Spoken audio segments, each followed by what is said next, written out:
Good afternoon or good evening, depending on where you might be. My name is Kevin Michael Grace, and this is the KMG Show for Wednesday, September the 22nd, 2021.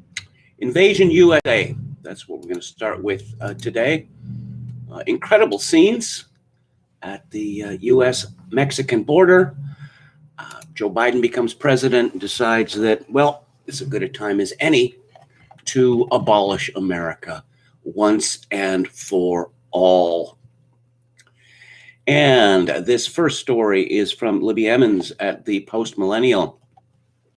The White House took questions on the condition of future of the thousands of Haitian immigrants camped out under the International Bridge in Del Rio, Texas, saying that while they don't know how many immigrants there are or how many have been processed and released, they are being tracked as part of the Biden administration's humanitarian immigration process.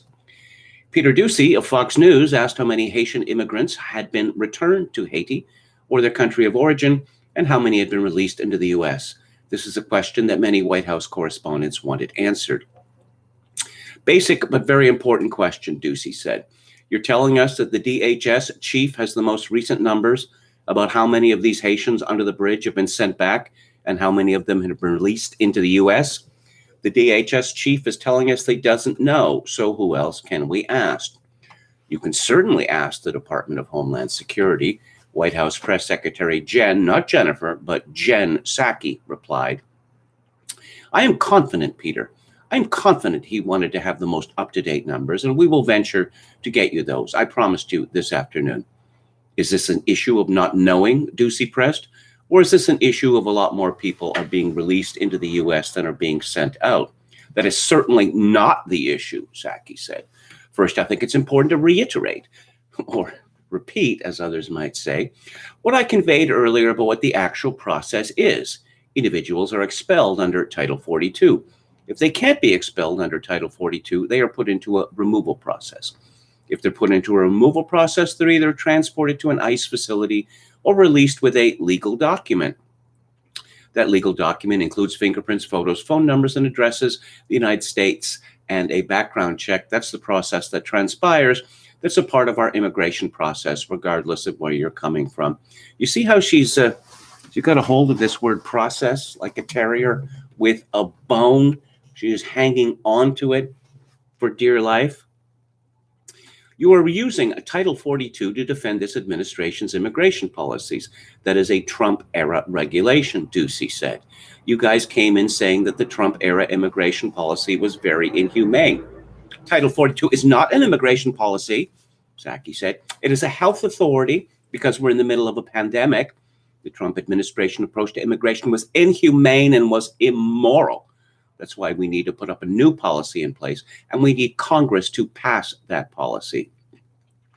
Unified control, Democratic control of Congress, many months in office have not even tried, Doocy said, noting that the Biden administration has had a willing Democrat majority Congress since taking office and has not undertaken to create this new immigration policy.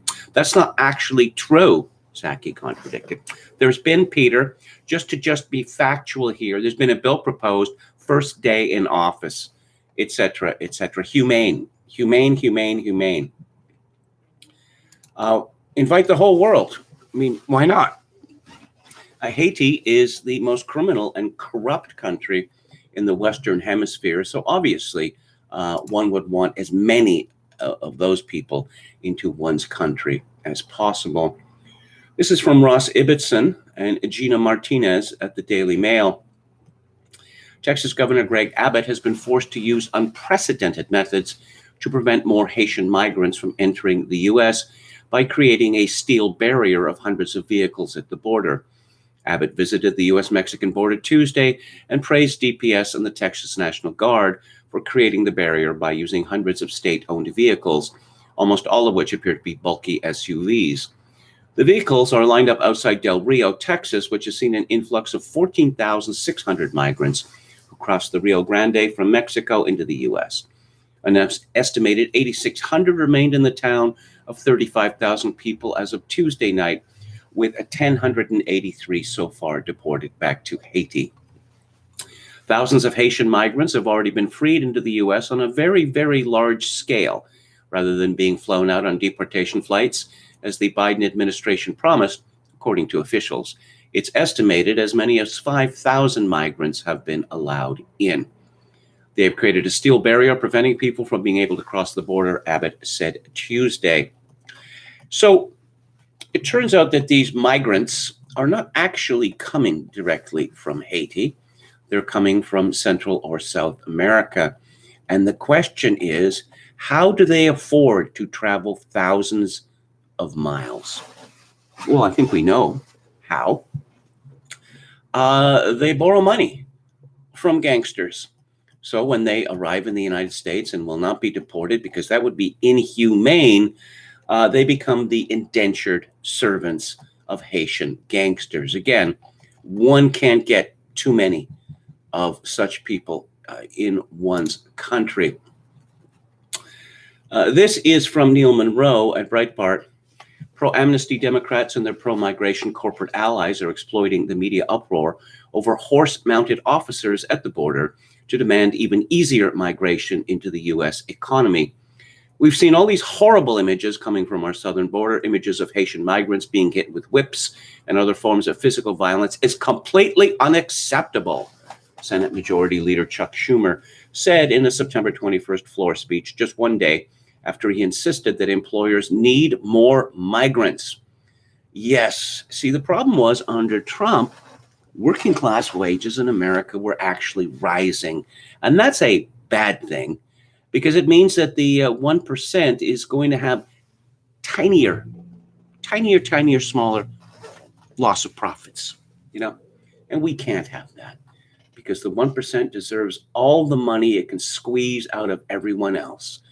And if it's necessary to destroy America to do so, well, that would be the humane thing to do.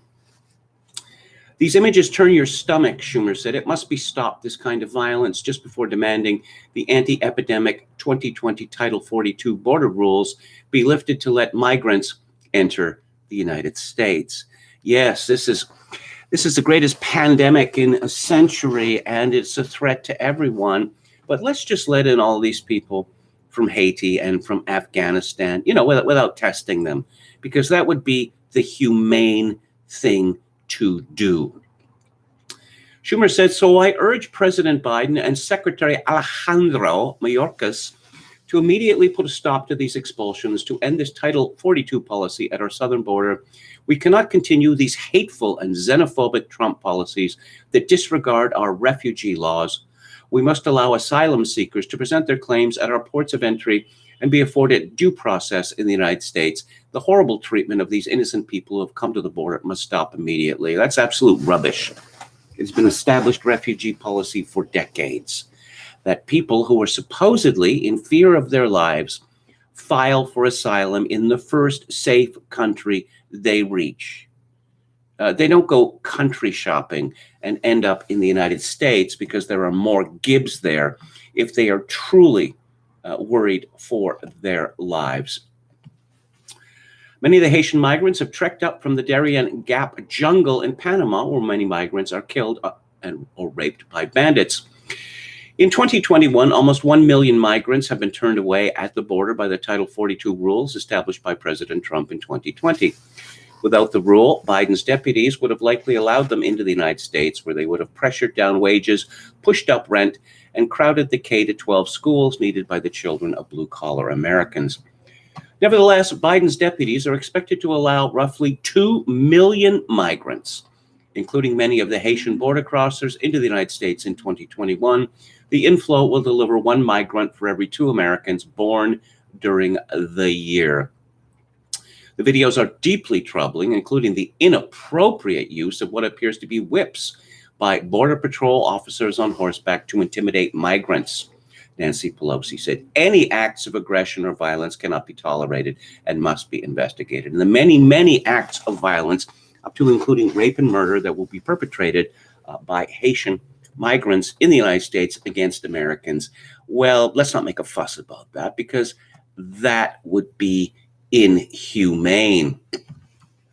What I saw depicted about those individuals on horseback treating human beings the way they were was horrible. Vice President Kamala Harris says Tuesday. If border agents cannot physically detain or deter illegal aliens, you are ceding the immigration laws to the individual illegal alien, countered Robert Law, the Director of Regulatory Affairs and Policy for the Center for Immigration Studies. By denouncing border officers' routine enforcement of the nation's popular border curbs, you're turning Border Patrol agents into the equivalent of Walmart greeters or as tourist guides directing the illegal aliens on their way to the interior of the country, Law said. Humanity above all. Patricia McCarthy writes at the American Thinker, a sea of misery of biblical proportions is how Steve Bannon described the humanitarian crisis on the southern border. Within hours of his inauguration, President Biden stopped the building of the border wall and made it clear to all comers around the world that the American border is open. He invited all those migrants who have arrived from all over the world to enter what the left swears is an irreparably racist nation. The nearly 20,000 Haitians now baking in the Texas sun were invited too. More are said to be on the way.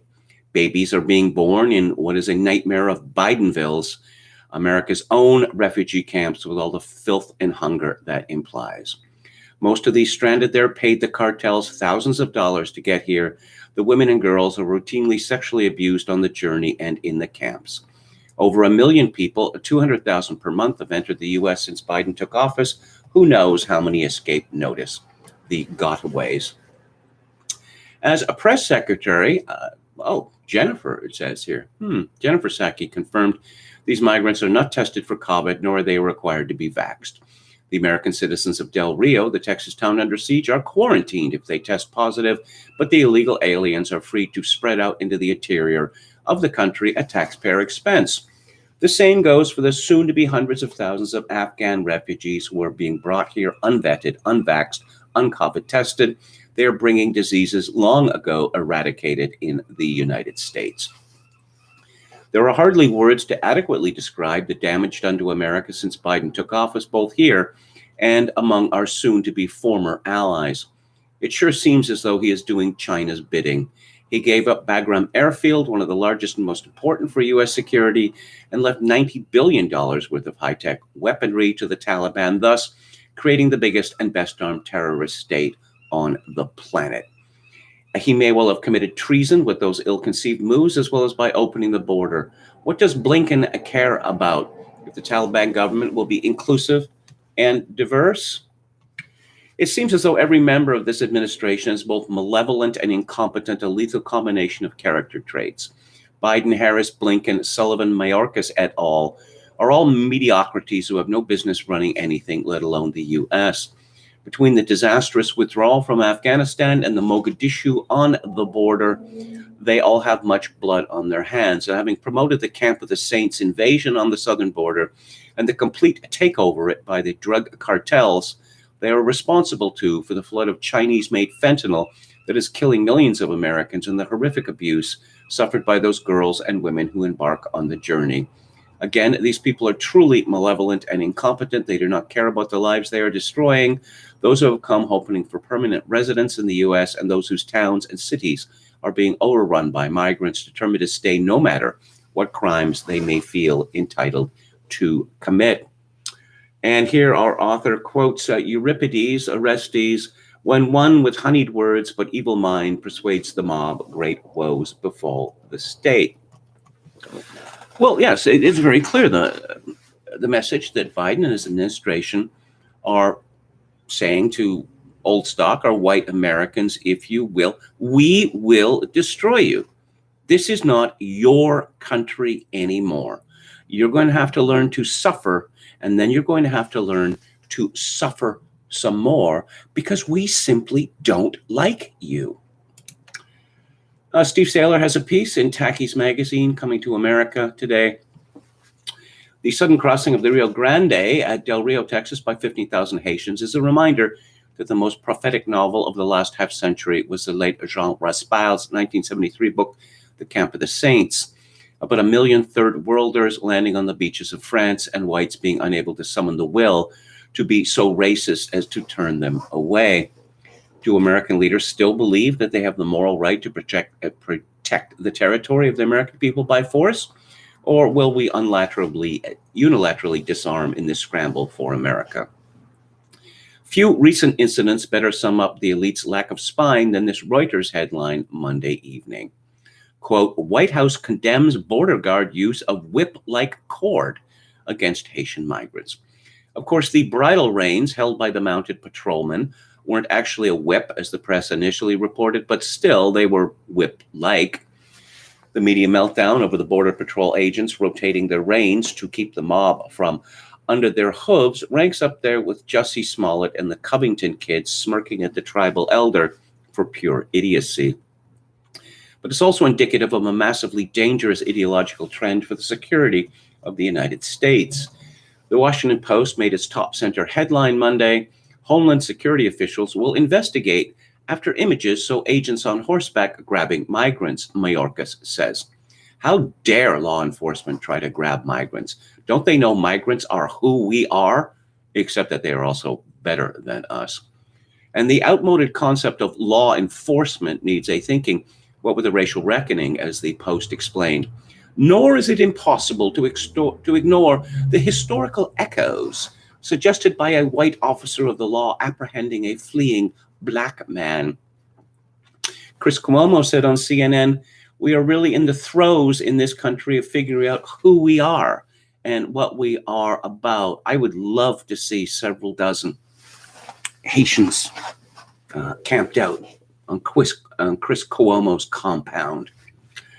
A sailor continues, and who is more American than Haitian pre-Americans trying to sneak into America? Also, the border guards were on horseback, which makes them basically Cossacks. And worst of all, the Border Patrol was impeding migrants who are black. That makes them better than you. As Cuomo said, to me, it does smack of a bygone era of slavery. After all, what is more like slavery than blacks trying to slip into the United States while non-blacks try to keep them out? Seriously, I've been pointing out for many years the most obvious massive threat in the foreseeable future is that the population of sub-Saharan Africa is exploding at a time when the will to defend the territories of the white world is cratering. The UN projected in 2019 that the population of sub-Saharan Africa will grow from 500 million in 1991 to 2.2 billion in 2050 and to 3.8 billion in 2100. I'm afraid I'm going to have to disagree with Steve Saylor here. There will be a Malthusian die-off long before numbers get anywhere close to that. Africa cannot even support the population that it has now. And the only reason that as many people live in sub-Saharan Africa as do now is because the West, in its wisdom, has decided to destroy African agriculture by giving them all the food they want for free. Africans have been limiting their procreation for the longest time now, but we have been telling them, no, have as many children as you want, even though you can't afford to keep them. We'll make up the difference. Well, the United States and other Western countries cannot look after 2.1 billion sub-Saharan Africans in 2050. There's going to be a breakdown long before then. Saylor continues, are sub-Saharans really going to stick around in their own lousy countries when white people have built themselves much nicer ones? White-run countries in Europe, North America, and the Antipodes are the best places in the world, so the rest of the world wants to take them away from whites. Wokeism is simply the ideological rationalization of white dispossession. While Europe has already begun to experience the onrushing onslaught from south of the Sahara, America has been mostly shielded by the Atlantic Ocean, but Haiti, an offshoot of West Africa, provides a small-scale test of what is eventually in store for the U.S. as well. Haiti is 2,000 miles from Del Rio, and most of the Haitians have taken much longer routes, often through South America. If the Haitians can get from Port-au-Prince to Del Rio, how long until a surge of West Africans shows up in Camp of the Saints numbers in the U.S.? In the past, Africans have preferred to go to Northern Europe with its generous welfare states, but now the Biden administration is greatly boosting handouts, so America is becoming even more attractive. In 2018, Donald Trump notoriously compared Haiti unfavorably to Norway, as a source of potential immigrants, driving the establishment insane with rage because, well, it's obviously true that Norwegians have done a much better job of nation building than have Haitians. After all, that's the point of the Democrats who say it's cruel and unusual punishment to send Haitians back to Haiti. But pointing out the truth is an unforgivable offense in the 21st century. Why Haiti is so much worse than other Caribbean countries is a long debated question. One possible answer was suggested by Jared Diamond, author of Guns, Germs, and Steel. Like a more frank Trump, Diamond noted that Haiti's neighbor on Hispaniola, the Dominican Republic, is a better place to live than Haiti because, in part, the DR imported whiter immigrants. The dominant Dominican dictator of the 20th century, the megalomaniacal mulatto Rafael Trujillo, tried to whiten its population by inviting in European immigrants. During the 1930s, the DR was perhaps the only country in the world to actively recruit Nazi-persecuted German Jews. In contrast, Haiti carried out a genocide of whites in 1804, and I should mention, formally consecrated their newly independent country to the devil. Funny how that worked out. And Haiti's most important politician of the 20th century, Papa Doc Duvalier, ruled on a Black Power platform. He cultivated his resemblance to the voodoo deity Baron Samedi to convince the black masses that he was a sinister sorcerer. Why the sudden rush to Del Rio? The Mexican government has been holding the Haitians in Chiapas far to the south, but suddenly let them surge north on September the 12th. Mexico has not explained why, but apparently it fears Joe Biden less than Donald Trump, whose most impressive foreign policy achievement was enlisting Mexico's leftist president, Andrés Manuel López Obrador, in slowing the flow of the rest of the world through Mexico. Obviously, Del Rio is yet another embarrassing screw-up by the Biden administration, but have some sympathy. Think how hard it is to be a Democratic president in 2021 when millions of your voters have gone nuts over the past 8 years and adopted a religion of anti-whiteism. Even if you aren't as old now and as mentally mediocre as Joe has always been, maneuvering the Democrats' coalition of the margins without running the ship of state onto the rocks would be a staggering challenge. Of course, this reminds me of the election in Canada that we had this week. People are asking the question, if Justin Trudeau is so unpopular, and he is very unpopular, why does he keep winning elections? Well, because the Liberal Party has rigged the game by importing millions of foreigners to vote for them. And it seems possible to me that given the continuing demographic change in my country, the Conservative Party of Canada will never win another election. Let's take a look at the chat. Hello to Red Sulfur, Amron, Contiki Roulette, Palcaso 88, William Hicks, Brandon Smith, Dan, DeBreas. DeBreas says, haha, Biden is so funny, he has no idea what planet this is. Amron says, Joe Biden isn't deciding anything except maybe the flavor of pudding and ice cream he has every day. Hello to Random Number Generator. Joe 666 says, I saw an Alphabet People enthusiast dog walker 2 days in a row. He was wearing 2 different wizard hats, each day a different one. Echolalia. Joe 666 uses that word, which I'm quite fond of. William Hicks says, at least Psaki did not use the old chestnut, let me be clear. Steve says, people who want to distract or delay will tend to focus on the legal or regulatory process. Yes, it's all about process. The fact that America is being invaded by Haitians, no, let's not talk about that. Let's talk about the process, because process is the most important thing of all. And who else do we have here? William Hicks says his headstone's going to have parenthetically carved into it right over his name. Contiki Relais says Americans visiting their own government buildings, insurrection, foreigners invading. Well, that's human rights. No Sleep Till Breezewood PA says people who act shocked at these border photos reveal their own blindness to what Mexicans think of other Central Americans. Yes, a lot of people don't know this, but Mexico is actually one of the wealthier countries in the world. And Seven Costanza says China's bidding more like corporate America, swelling the consumer base. Something about Euripides here.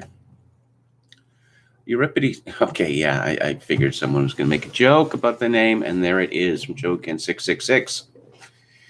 No Sleep says there will be a point America gets so bad nobody will even want to immigrate. By that time, Canada will be abolished too. Well, I'm on record as saying that I don't think that Canada's going to make it till 2030. See, apparently no one needs to work in my country anymore.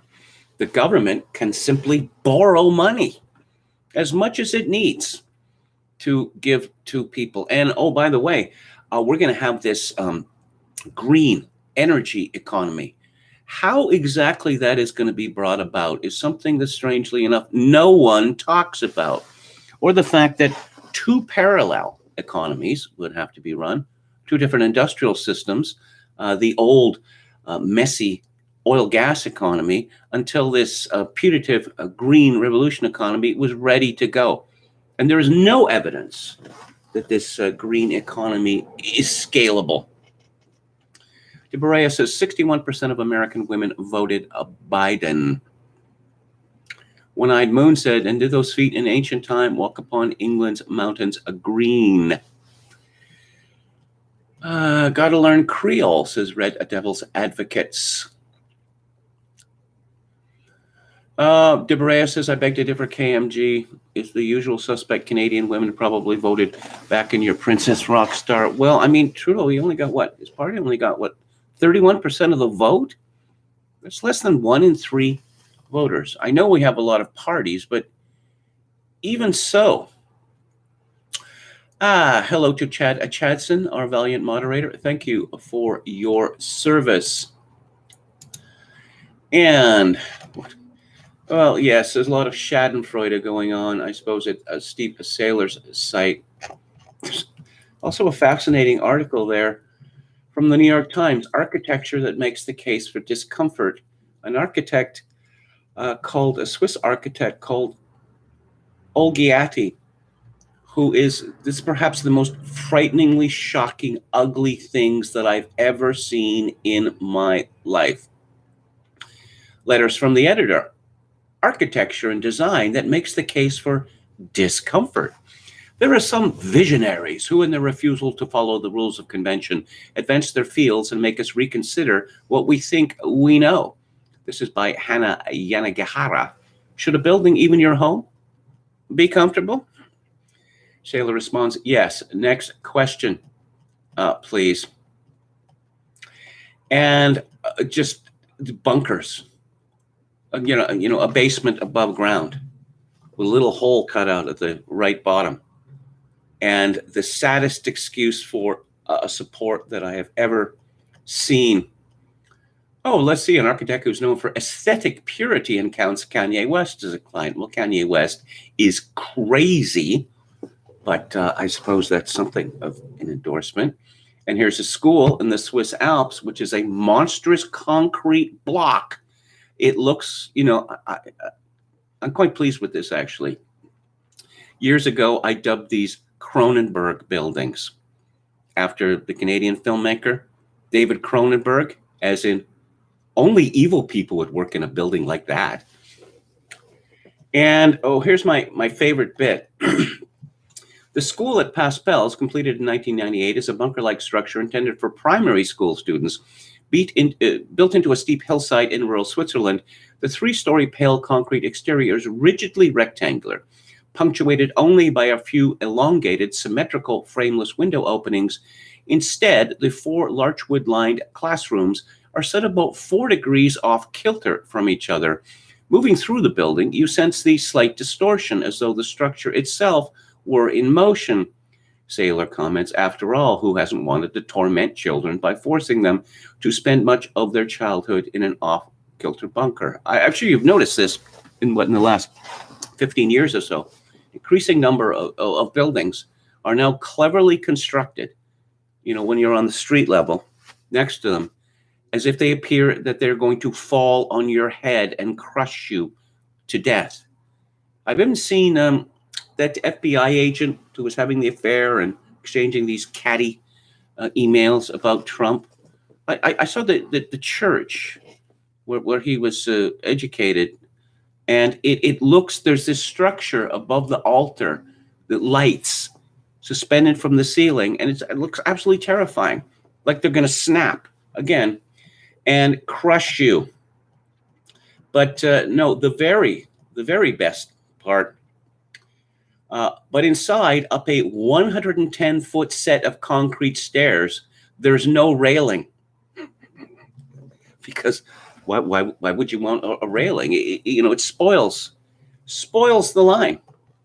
Spoils the line. And someone, Harry Baldwin, inside up a 110-foot of concrete stairs, there's no railing, commented, "I can already picture the headline on 63-year-old Valerio Olgiati's obituary." Our houses supposed to be comfortable? Yes, of course they are.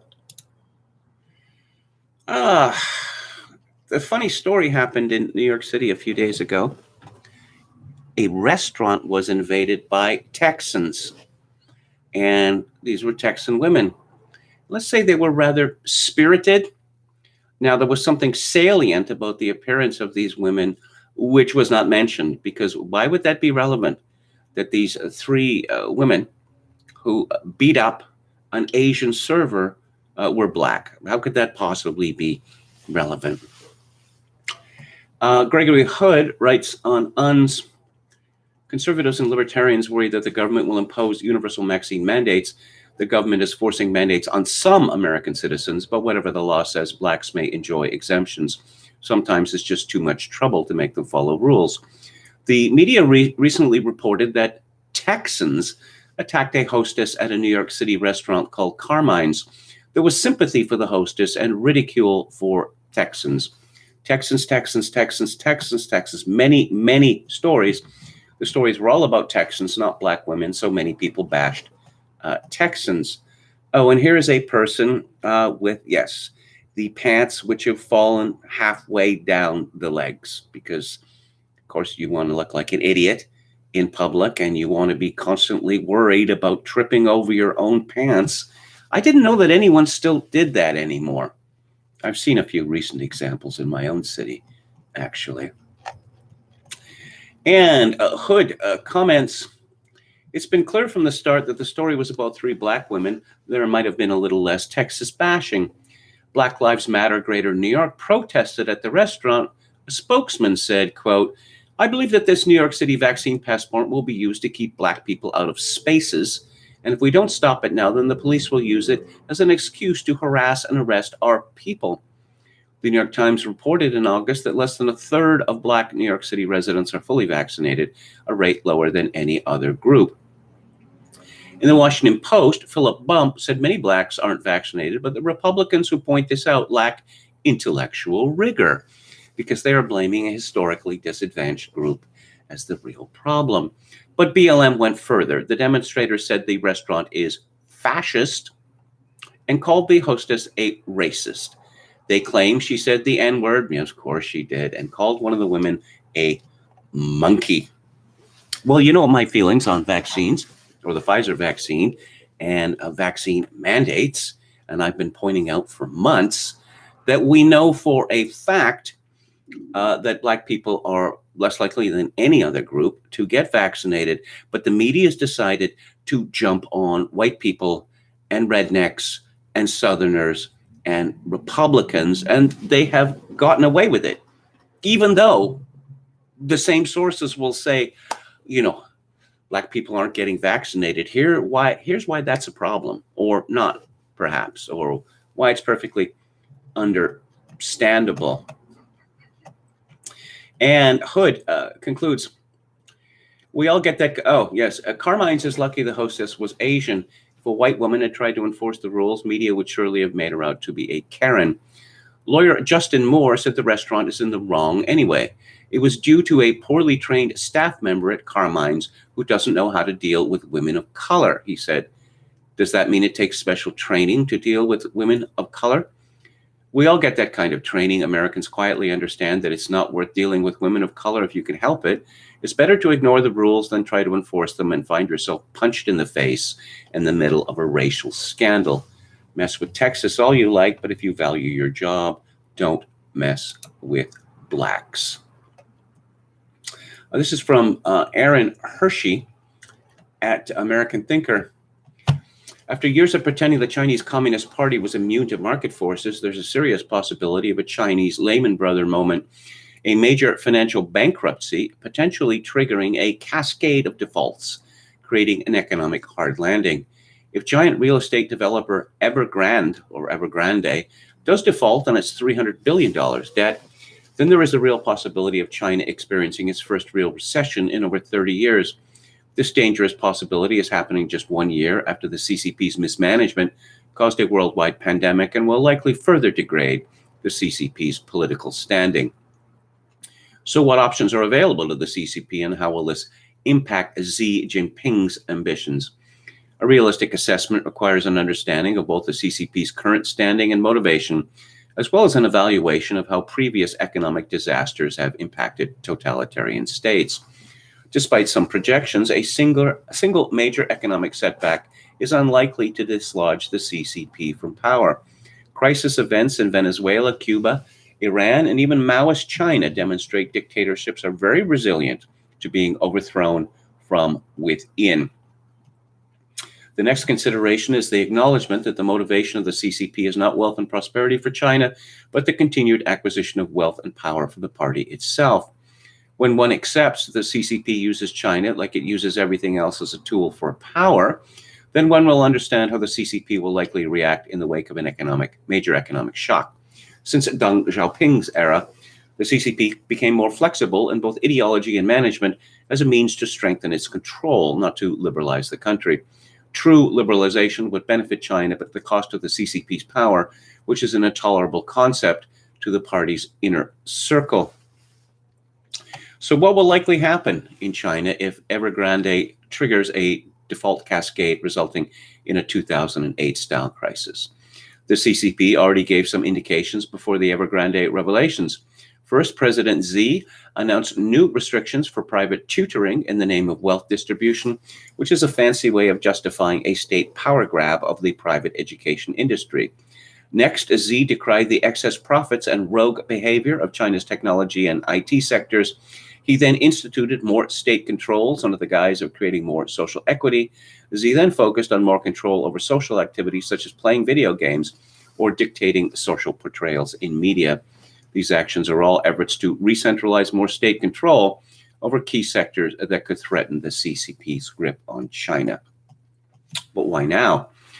Recent actions by Xi appear to indicate the CCP was expecting major financial difficulties within the Chinese real estate market and knew there was a serious risk that the party might not contain the financial damage. The CCP targets specifically any and all industries that can convey information, spread news, or perceptions of events to the Chinese population. If that is the case, then the CCP is defaulting to the standard choice of totalitarians rather than risk the loss of political power through economic reforms. These earlier policy actions indicate the CCP will instead tighten the reins to ensure no major political repercussions result from an economic disaster. I saw footage last week, maybe you saw it, one of these ghost towns that China has built. All the infrastructure, including the apartment towers for 1 million people, and no one lives in them.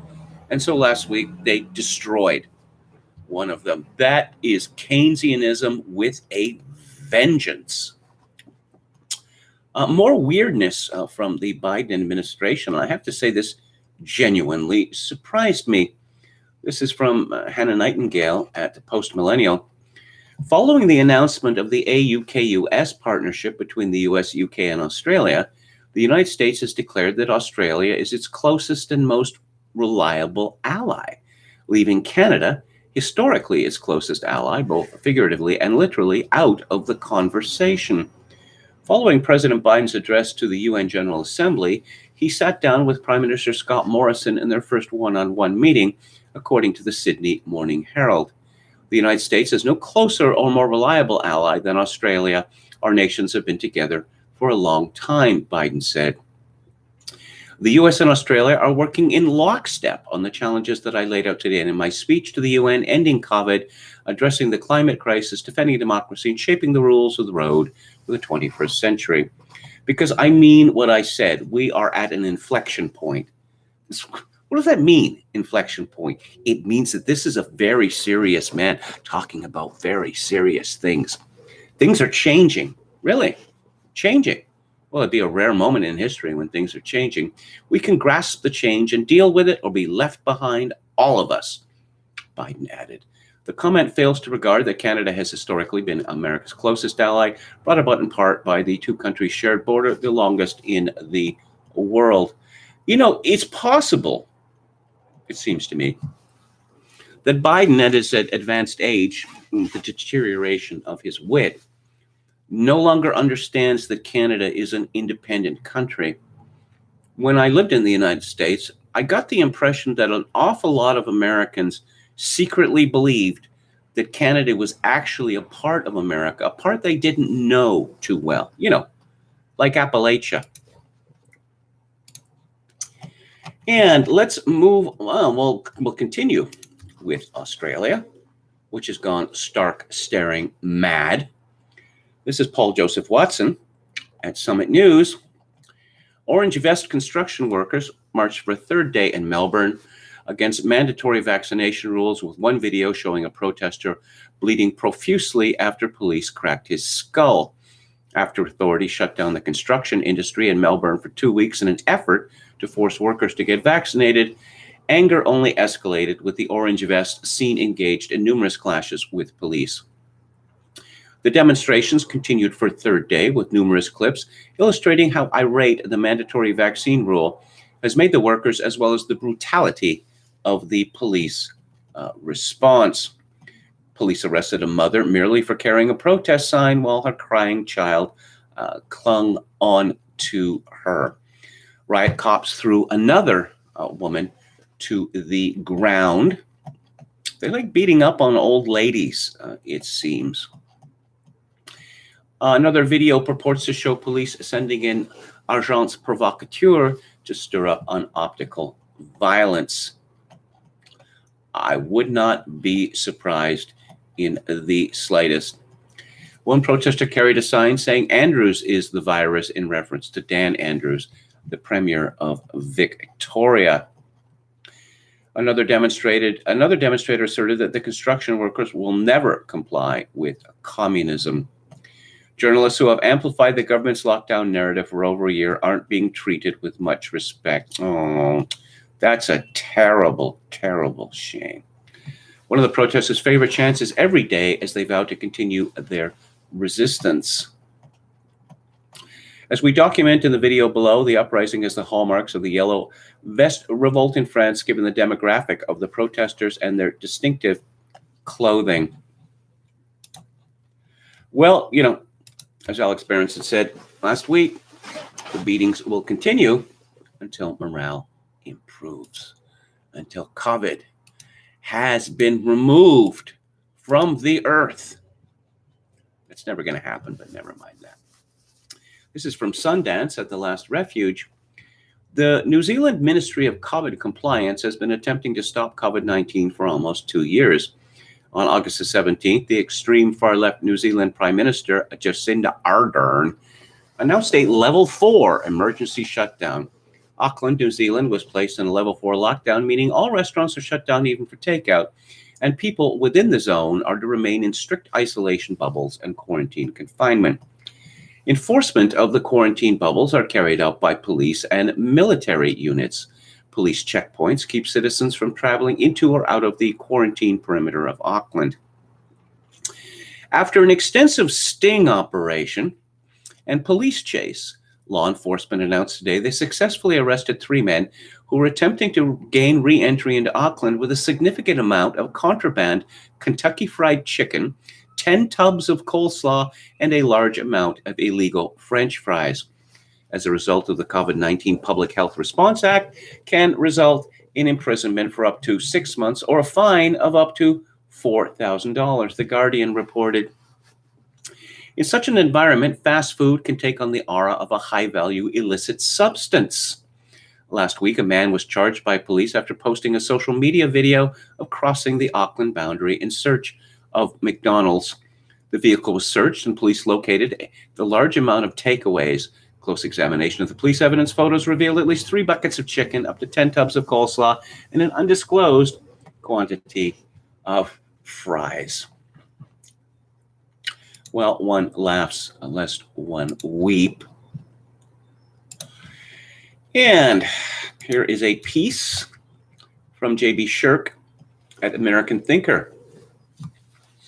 A 74-year-old woman lies on her back, writhing in pain and clearly in distress on a blacktop road in Melbourne. 2 police officers stand over her. Are they coming to her rescue and bringing her to her feet? No, they're dousing her with 2 separate streams of pepper spray while keeping their free hands on military batons in case the tortured septuagenarian somehow springs up in attack mode to wrestle down the pair of 20-something jackboots just following orders.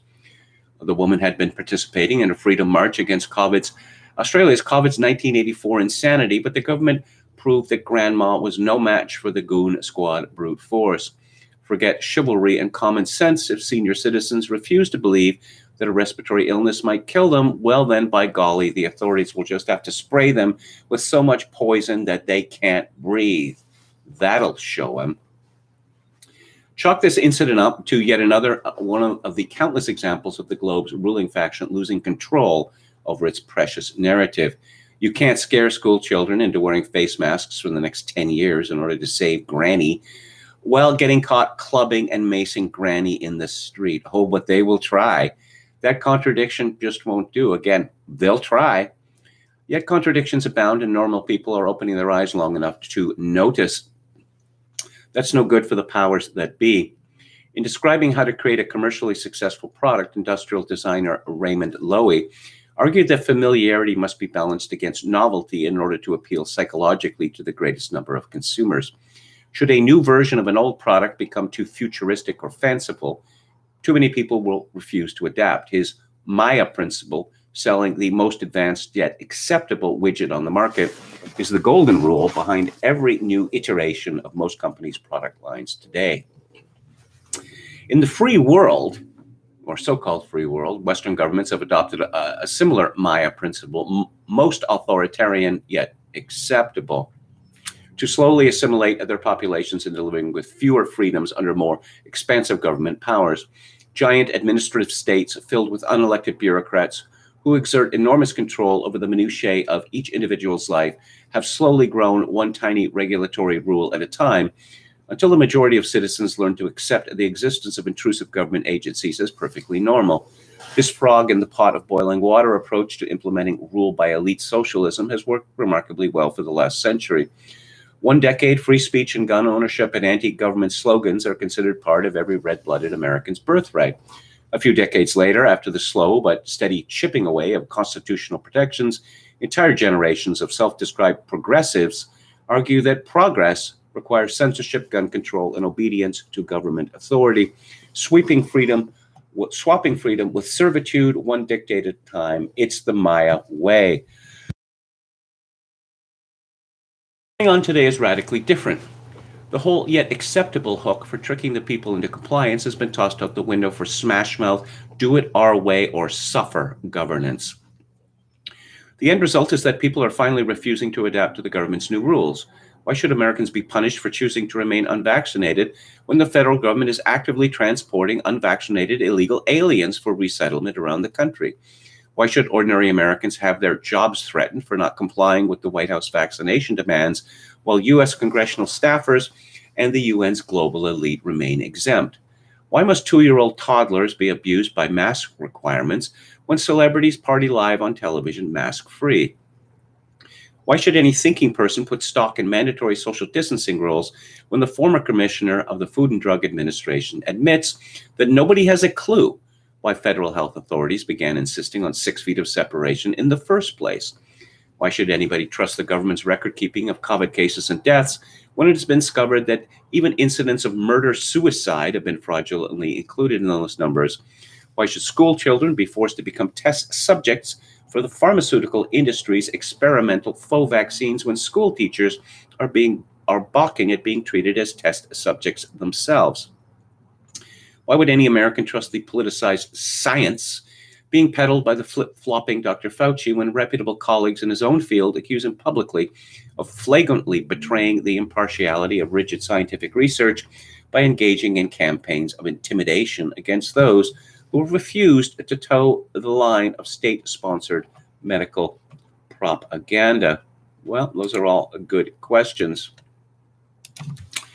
And here is an essay by Paul Collins at the conservativewoman.co.uk. Is it a particularly modern phenomenon to wish endlessly to label your opponents stupid or evil?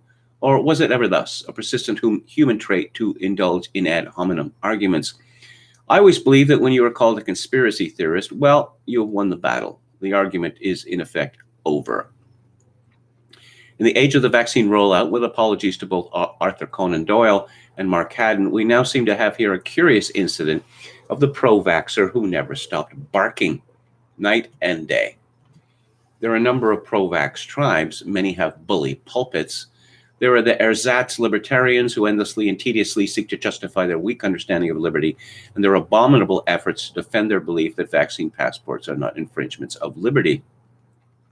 There are the corporates who wish to demonstrate their robust virtue in all matters COVID. The National Australian Bank, long known everywhere as NAB, has refashioned itself in the era of the vaccine rollout as JAB.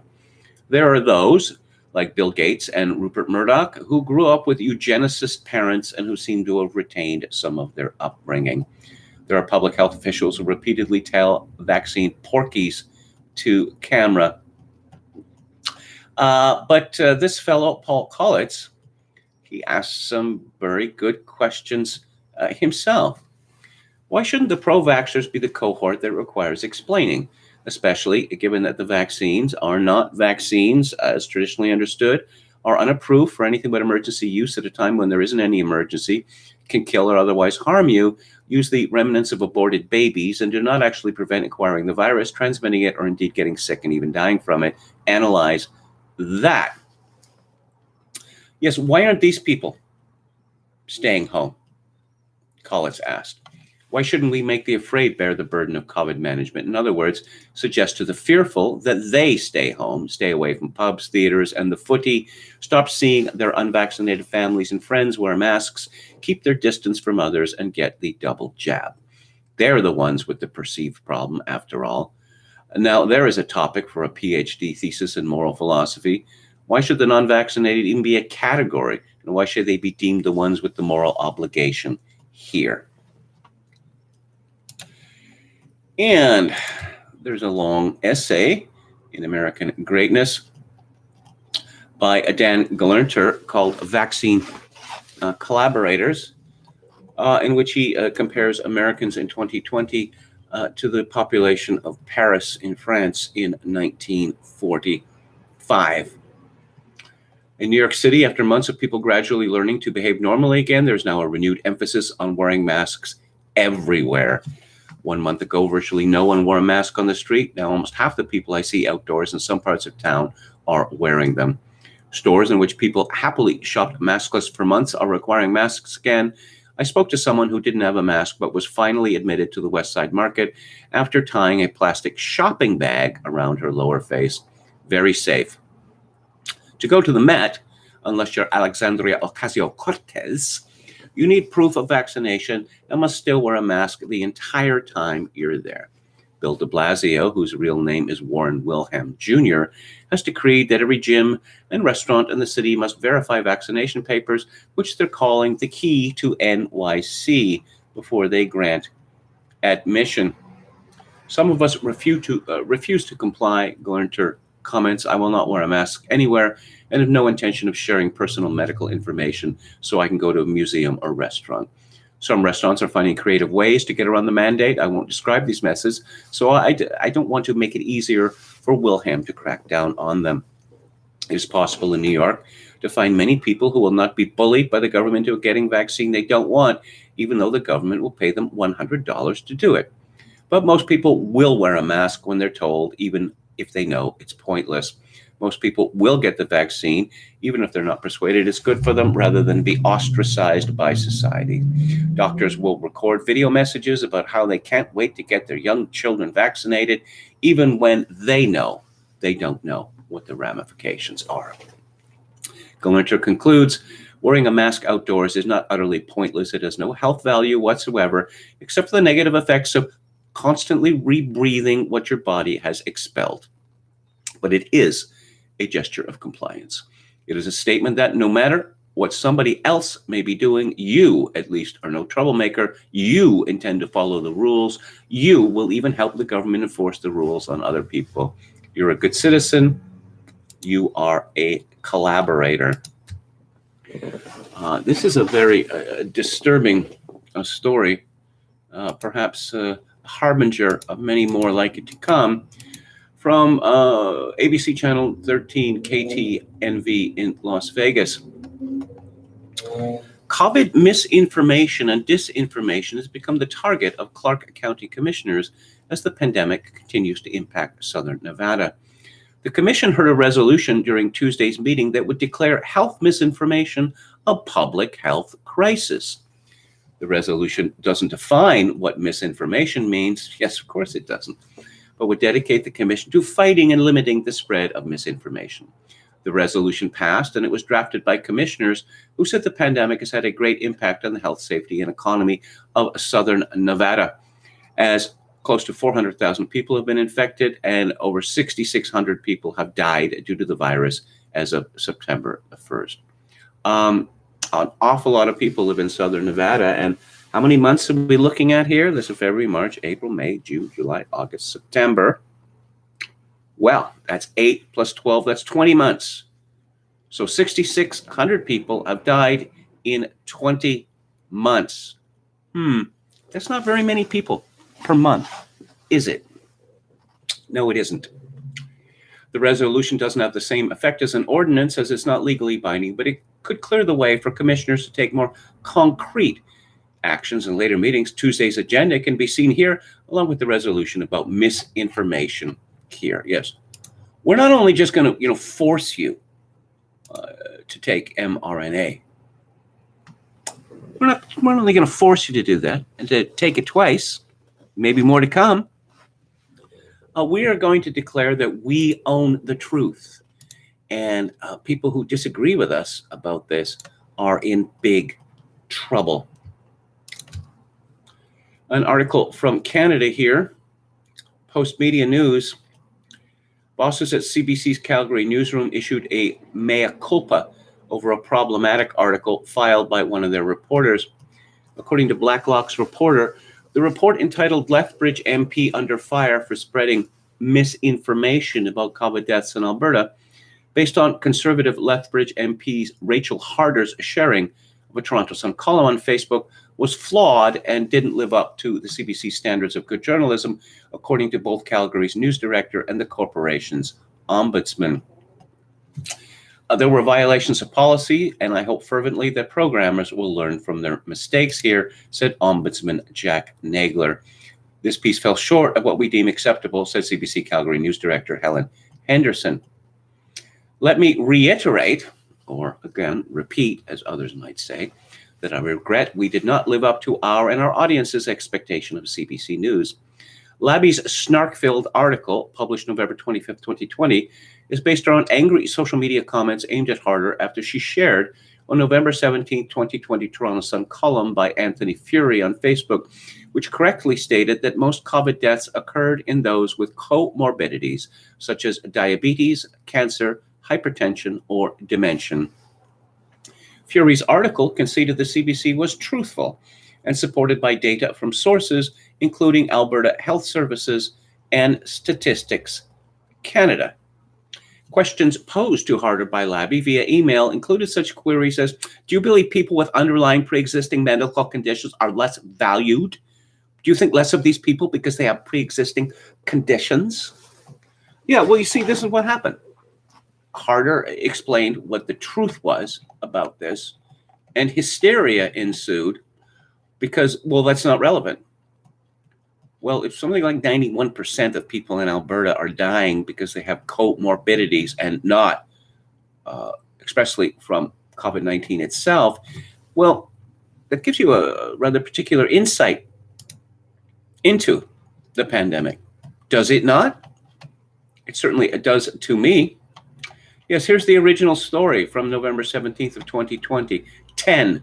That's the number of otherwise healthy people who have died from COVID-19 in Alberta since the beginning of the pandemic. This may come as a surprise to people both in Alberta and around the country who are following the second wave of COVID-19 as it sends daily case counts rising. One gets the sense that things are much worse. But that is, in fact, the number from Alberta's own official COVID-19 statistics. The province's comorbidity fact sheet is updated weekly, with the last one released November 11th of last year. The number of COVID-19 deaths recorded at that time was 369 individuals in a province with 4.4 million people. So you can see why people got hysterical, because they're innumerate. That's why. And, well, let's go to the chat before I go to Substack. What she asked of me at the end of the day, Caligula would have blushed. Oh, that's the Smiths. It's from Ashy Main Bravo. Halper asked Kevin, favorite Bruce Lee film? I've never seen a Bruce Lee film. I really don't have interest in Kung Fu, martial arts.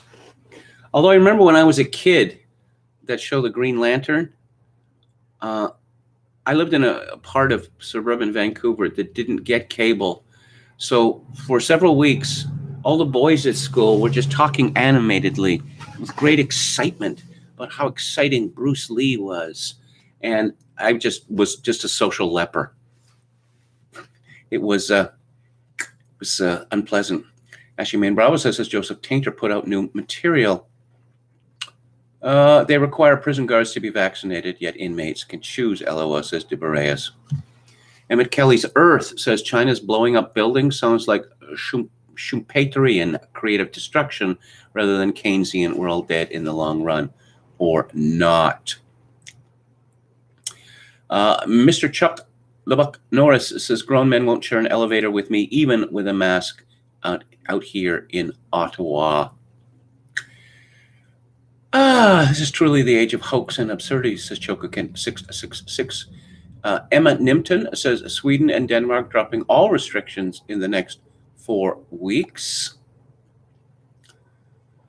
Red Devil's Advocate said, I got sent to prison for not wearing a mask, but they wouldn't let me in without a mask on. Ashley Main Bravo says, Klaus Schwab and Bill Gates would make Pol Pot, Enver Hoxha and Ceausescu blush. Are they requiring face diapers again in BC, says Emma Nimpton? Yes, they are. Yes, they are. In all so-called public places and in all so-called indoor places, you need to be single vaccinated in September or double vaccinated by October. And they have ruled that outdoor patios are actually indoor spaces, which I can only interpret as evidence of pure malice. Look to Jason Bryan. I went in to buy a mask, but couldn't get in with a mask on, says Red Devil's Advocates. Yes.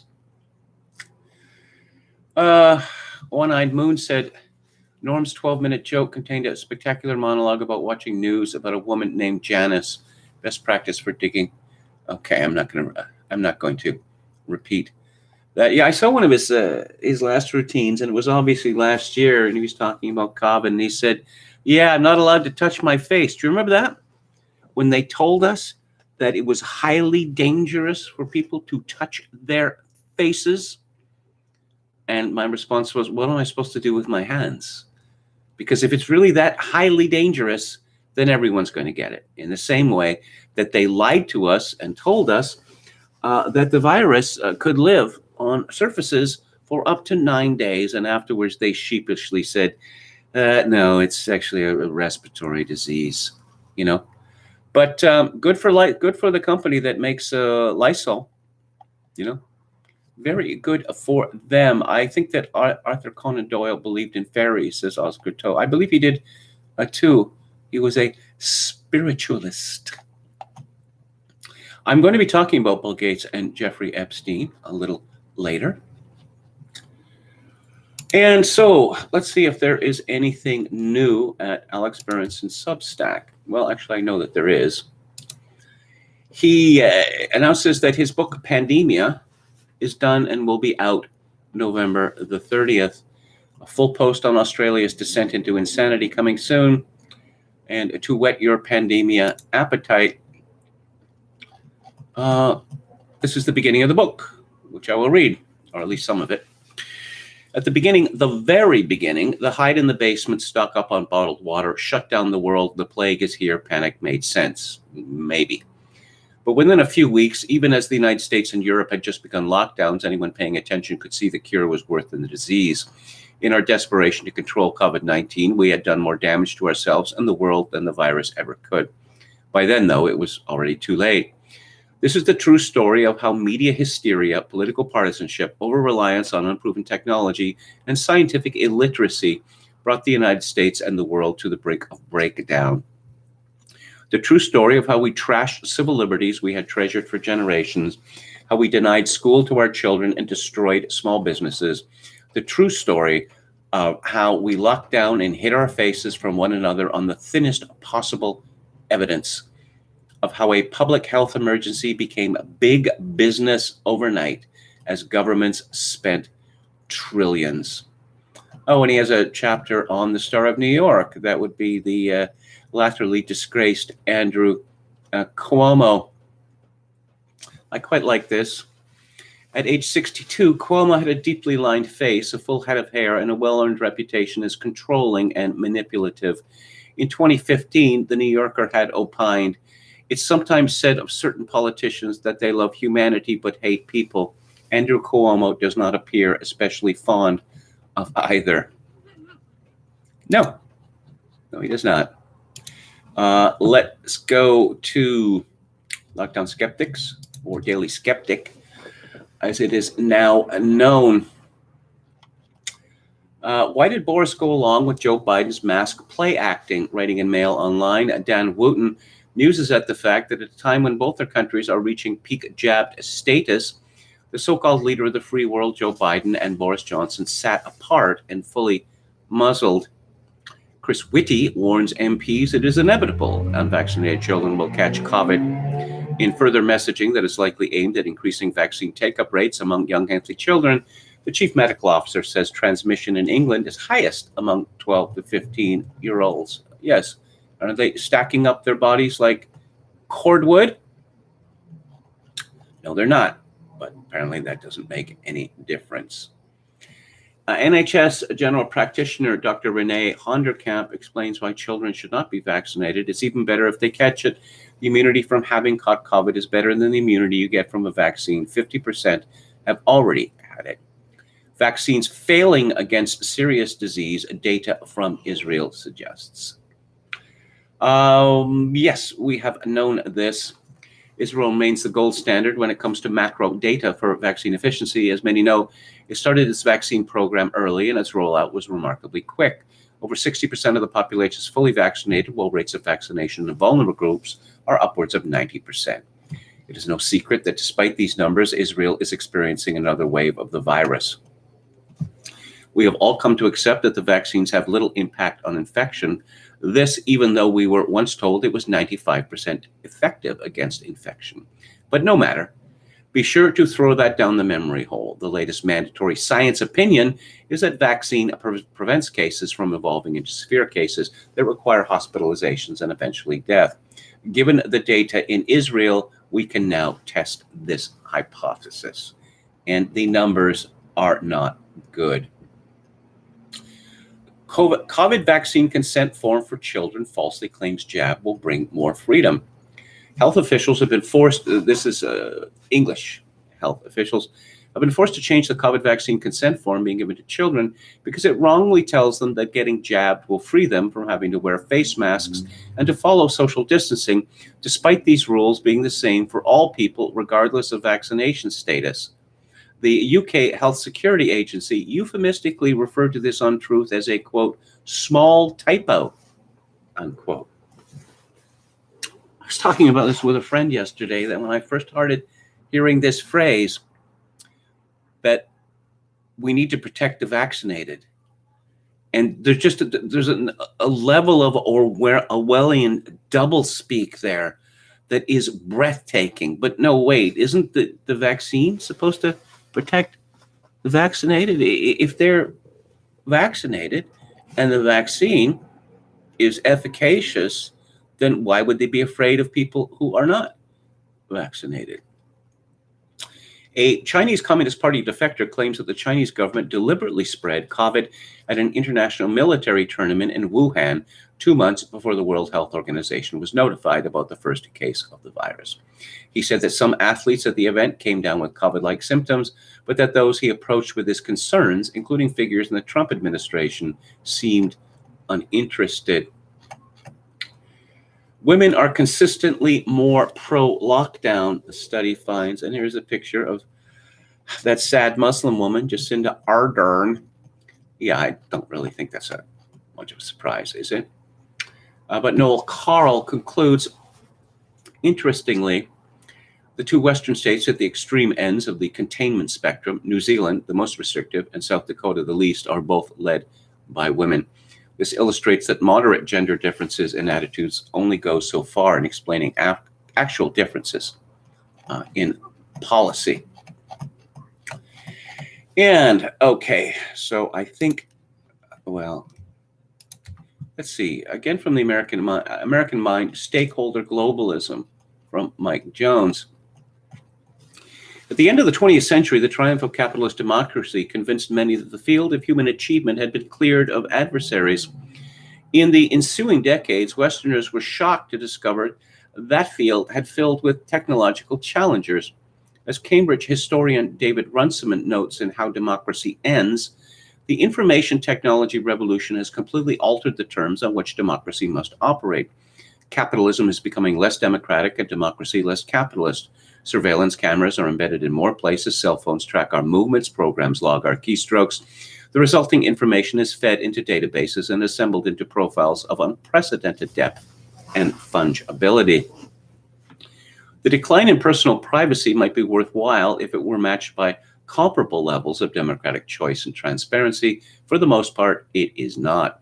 Unauthorized opinions are increasingly censored online, while giants like Amazon, Apple, and Google bar disfavored customers and businesses from their marketplaces. The shifting relationship between capitalism and democracy has not gone unnoticed by the West's sharpest critics. At his first press conference in 20 years, Taliban spokesman Zabihullah Mujahid was asked about the Taliban's commitment to freedom of speech. Journalists, Mujahid suggested, should ask the promoters of freedom of speech at Facebook why his government is banned from posting on Instagram and WhatsApp. The irony is rich.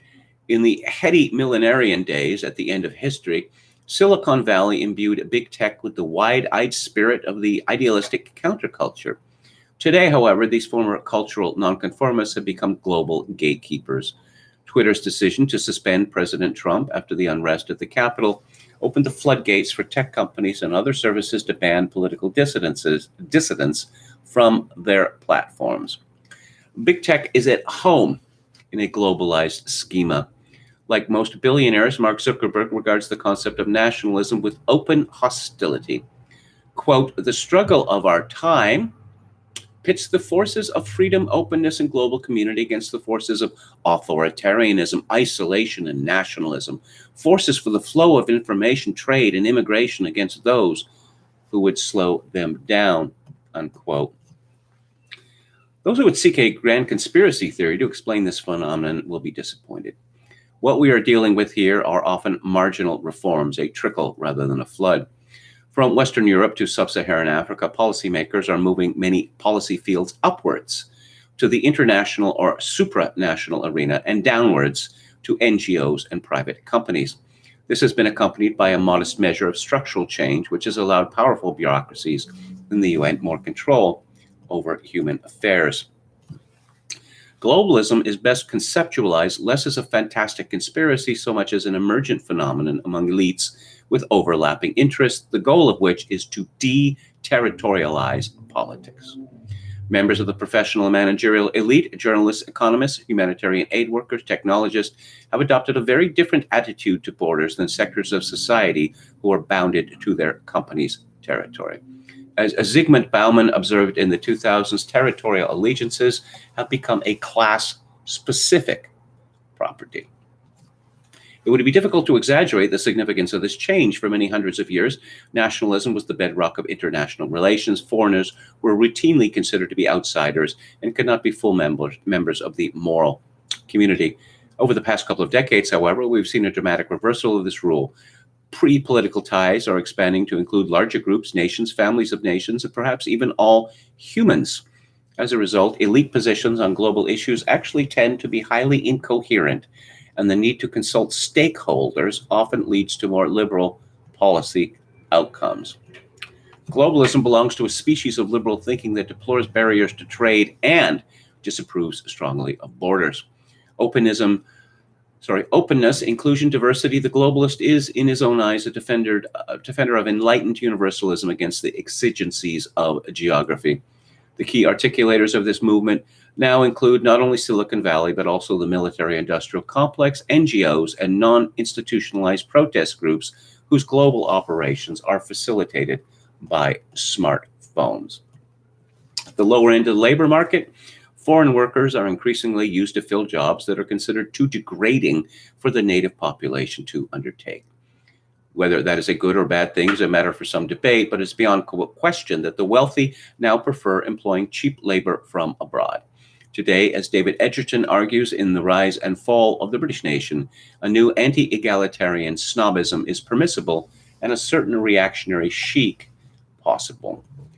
And Mike Jones concludes, contrary to what many have said, globalism does not rid the world of the nation state. It does, however, delimit it. Once in a position of power, globalists will hive off the functions of the state and farm them out to a complex range of extra-governmental organizations and semi-independent bodies. Their key function is to push the rules of the game beyond the reach of democratic politics, the strategy of deterritorialization. To a large extent, therefore, conflicts over territorial sovereignty have replaced many of the more familiar ideological battles of the 20th century. Drugs. Apparently we've got a big drugs problem in North America, and it would seem that the solution to our big drugs problem is to make it easier for people to get a hold of dangerous drugs. This is from Gabe Kaminsky at The Federalist. A year after the United States registered the deadliest number of drug overdoses on record, a Philadelphia nonprofit is urging the Supreme Court to allow people to freely inject themselves with drugs at harm reduction centers. After Philadelphia officials expressed support for the idea of such a center where drug addicts could ostensibly continue using with the benefit of on-site medical attention, the nonprofit group, Safe House, formed in 2018.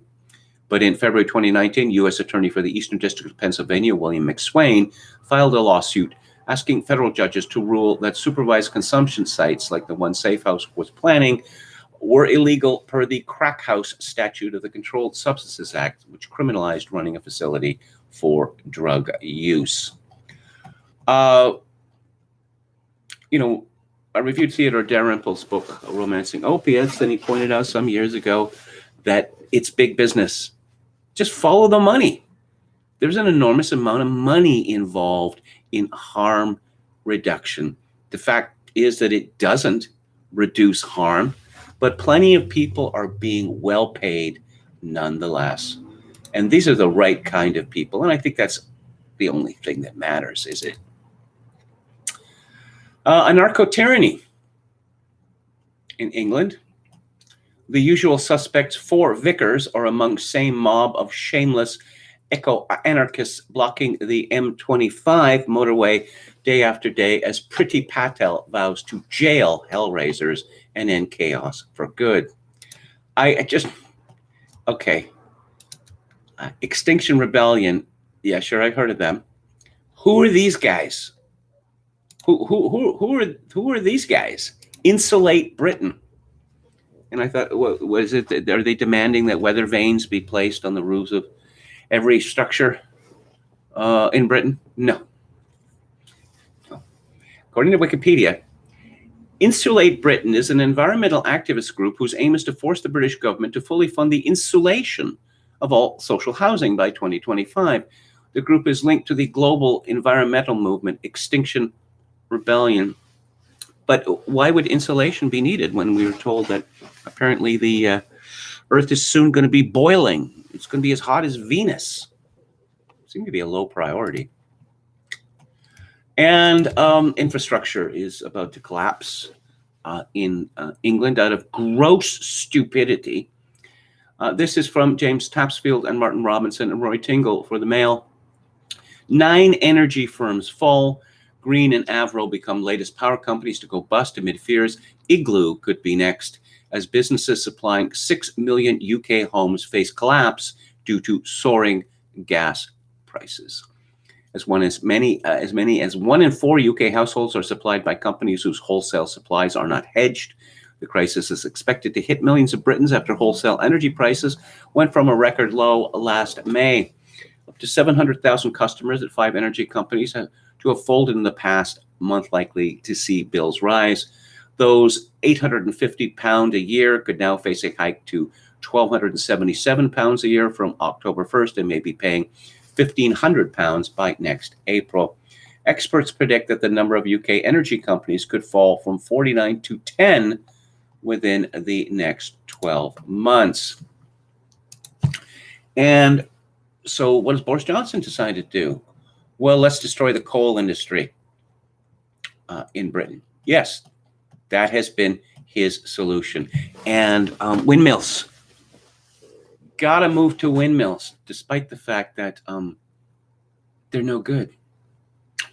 Let's see. This is from Conservative Woman. Again, Patrick Benham Crosswell. Napoleon preferred lucky generals to clever ones. Boris would never have made it in the Grande Armée. Having tied himself to the mast of climate change and net zero, which he made even harder, and become enthralled to the COP26 jamboree he's hosting in Glasgow, his ship is now getting a severe battering from the combination of calm weather, a pesky electricity connector to a petulant France, a shortage of natural gas, and an energy market too full of speculative players who are now dropping like flies. The latter is more a result of Boo.com new paradigms turning out to be empty dreams. Quite how regulators failed to spot that they were selling long while buying short is an open question. Why they need bailing out is beyond me, as is why the larger suppliers stepping in to acquire a customer need compensation either. Such is the lunacy of our current system. In 2019, the last meaningful year in terms of energy supply, almost 40% of the UK's energy came from gas. Back in the day, we got it all from the North Sea. That's now falling away, and Boris's hoodie-hugging predecessor, Cowardly Dave, took against fracking, which means that we're not currently tapping away at the substantial reserves of gas identified by the British Geological Survey in 2016. No, we're buying our gas on the open markets from either Vlad, whom we've identified as potential enemy number 1, or Dubai. Of course, burning natural gas emits carbon dioxide, but as I think the Westminster bubble is about to discover, the vast majority of the population's short-term concern is with warm houses and working lights. Yes, they like to be comfortable at home. The power cuts of the late 1970s, caused by industrial disputes, not anything complicated, destroyed an economy and a government. Boris may already have achieved the first with the COVID response. Certainly his natural electorate is pretty peeved. There are 2 technical problems that our benighted leader has yet to grasp. Firstly, the availability of wind does not match demand. Currently, the electricity grid is manipulated, sometimes expensively, to prioritize using wind and solar over gas, suppressing emissions. Without adequate storage for those times when the wind blows and there is no demand, wind is useless. That storage should be in the form of hydrogen, which is a direct substitute for natural gas. The problem for solar is worse, as in the winter months, when demand is high, it offers only 10% of the energy it can generate in summer, so the storage requirement is even greater, and no, batteries will not do it. All the battery farms in the UK, between them, hold enough energy to run the UK for about 90 seconds. Of course, I will point out that these windmills are not only a hideous blot on the landscape, they are also bird abattoirs. I thought that we liked birds, but no, apparently not. Peter Hitchens has been complaining about Britain's insane energy policy for quite some time.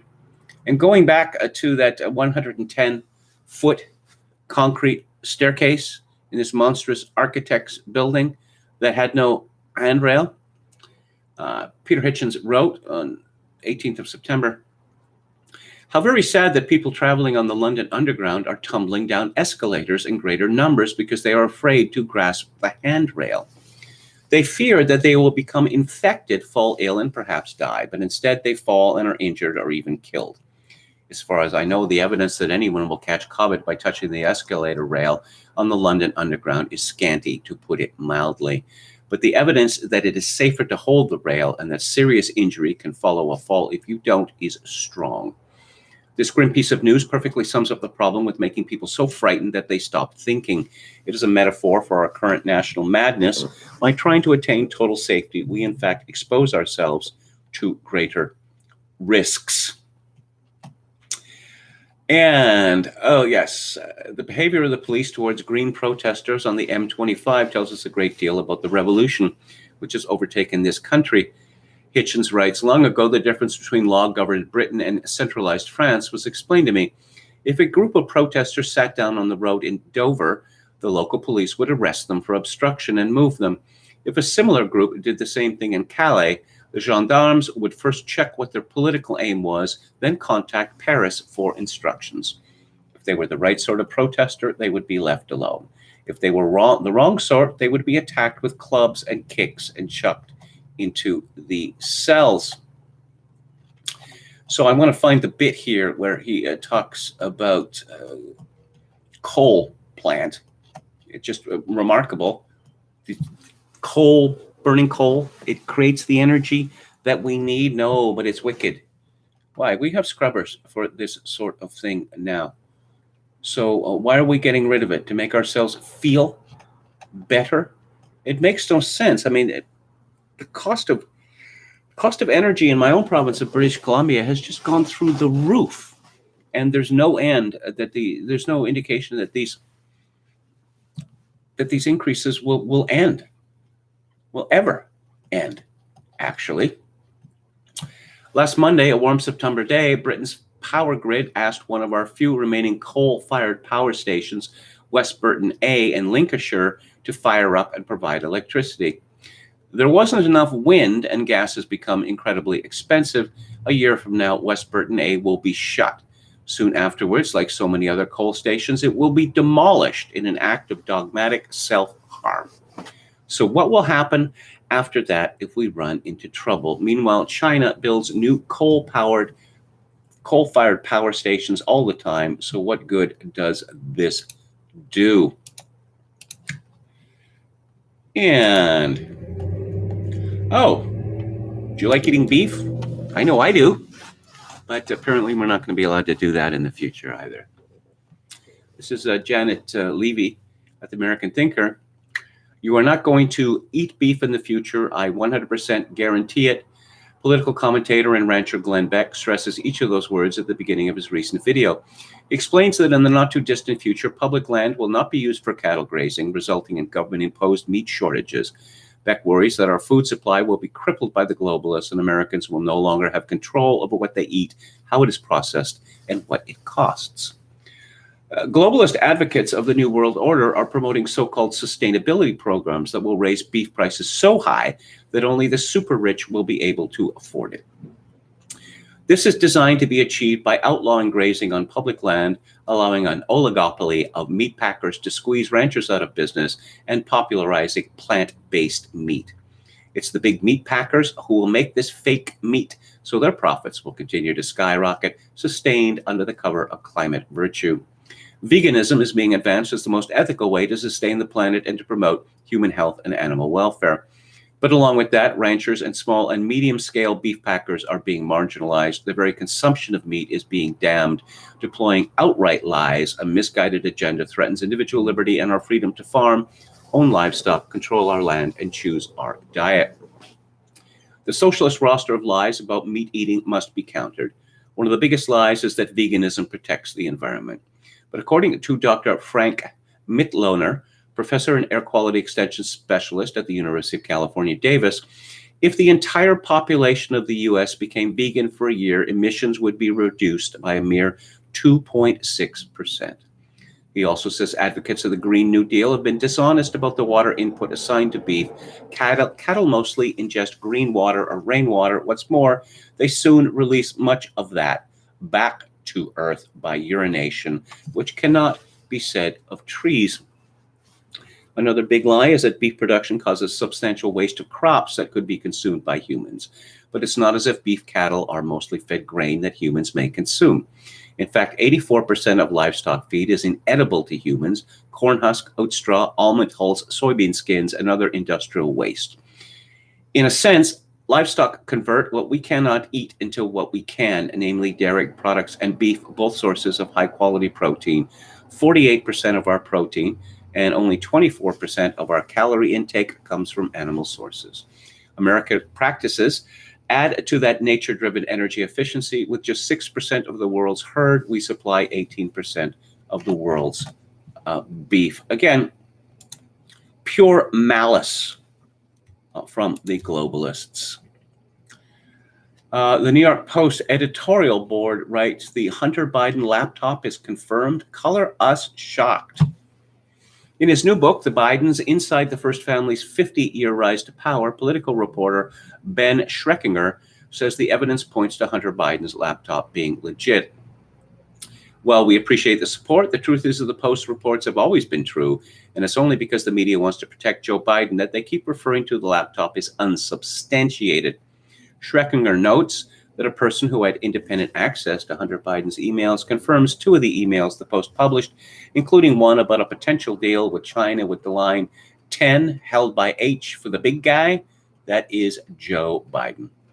But Hunter Biden's former business partner, Tony Bobulinski, already said those emails were authentic. The media just ignored them. Schreckinger adds that emails released by the Swedish government also match emails from the laptop. Hunter had gotten into a kerfuffle when he was staying in a Swedish embassy building. That's also been reported. And we'll take a brief return to Joseph Tainter's book, The Collapse of Complex Societies. And the Harappan civilization, there are a variety of resource depletion arguments for the end of the Indus Valley or Harappan civilization. Both the Par and Scherer implicate declining foreign trade in this collapse. Dale suggests that massive extrusions of mud aided by the pressure of accumulated gases caused damming of the Indus River 90 miles downstream from Mohenjo-Daro and the formation of a large lake. Rakes argues for the same outcome, but with flooding resulting from coastal uplift. By either mechanism, perhaps in connection with earthquakes, commerce, agriculture, and communications were disrupted. Mortimer Wheeler and Dales prefer an argument with a more mystical tone, that the morale of the population was simply worn down by centuries of fighting mud, that the Harappan spirit mired in an unrelenting sequence of invading water and engulfing silt. Mesopotamia. One of the best explanations of collapse has been developed by Jacobson and Adams and R.C. and R. McC. Adams for episodic political catastrophes in the Mesopotamian alluvium. Like Butzer, they recognize that resource depletion arguments can only partially account for any instance of collapse, that political and economic factors frequently influence production systems to create favorable or unfavorable conditions.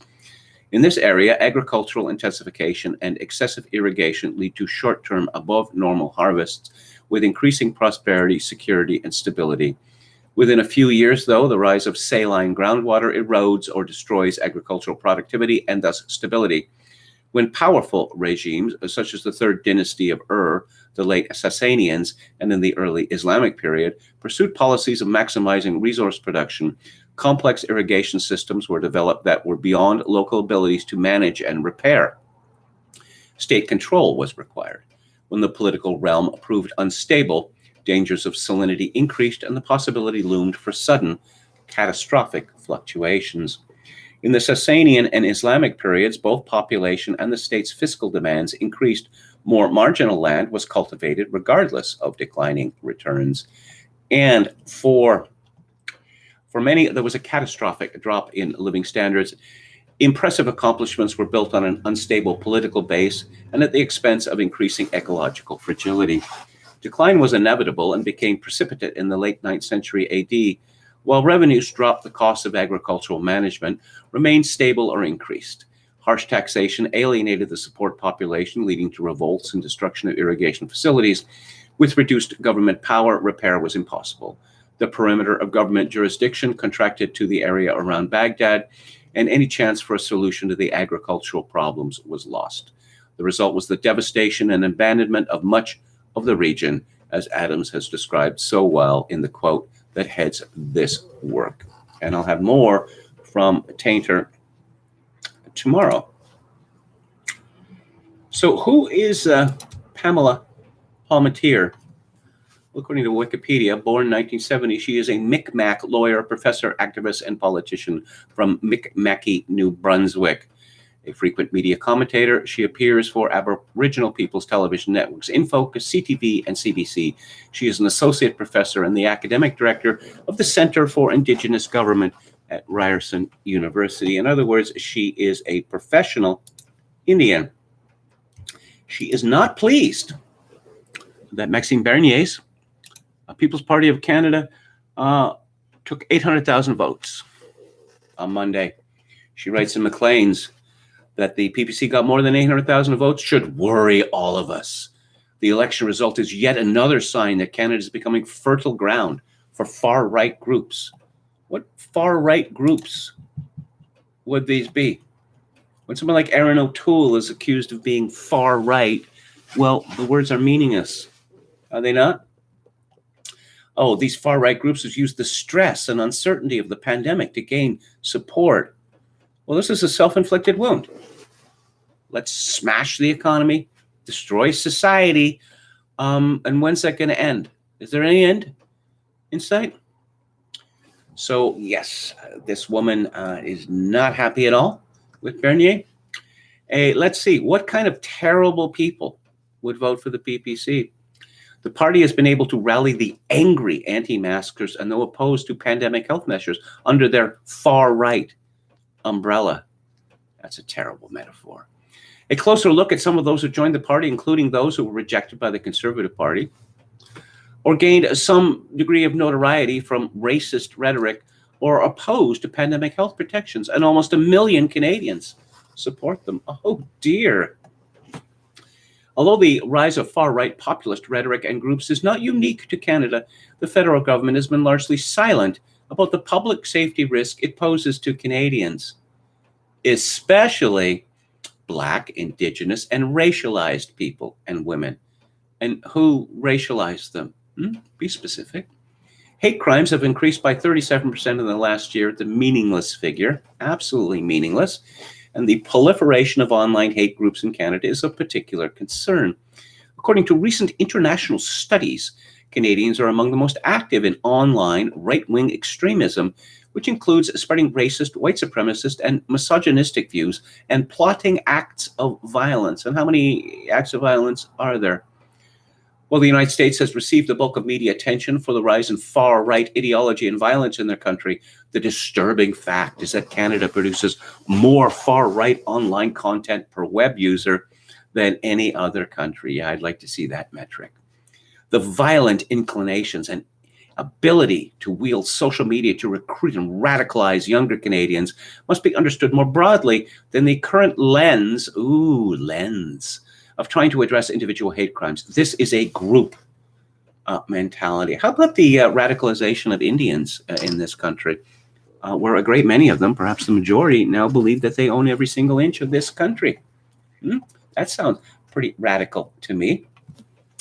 The PPC platform contains just the right combination of commitments to speak to those with far-right ideologies, anti-Indigenous views, pandemic gripes, and pro-gun attitudes, including the promises to maximize freedom of expression, allow more hate speech, cut funding to universities if they silence those espousing hateful views, cut funding for the CBC, cut funding for foreign aid, and lower the number of immigrants to stop the flow of refugees into Canada. Golly, it sounds pretty good to me.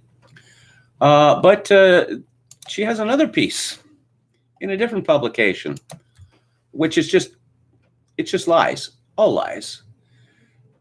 Pamela Palmatier, what does the election result mean for Indigenous women and girls? I don't know, probably not good. After spending $610 million on a snap election, we are right back where we started, a liberal minority government. Everything is as it was prior to the election. That may be good for the Liberals, but the status quo is literally killing Indigenous people from ongoing human rights abuses perpetuated by Canada's laws, policies, and practices.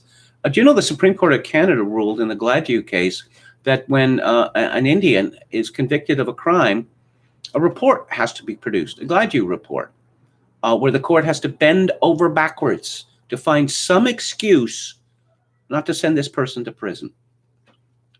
That sounds like that's not equal, is it?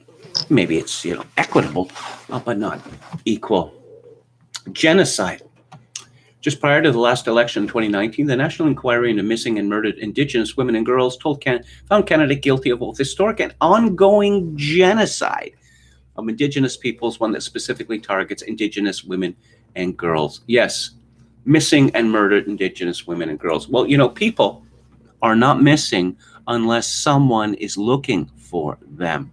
And I've read enough of these stories to be appalled by the fact that it is typical from some adolescent Aboriginal or Indian to be gone for several days. Well, isn't she staying with you? No, isn't she staying with you? No, isn't she staying with you?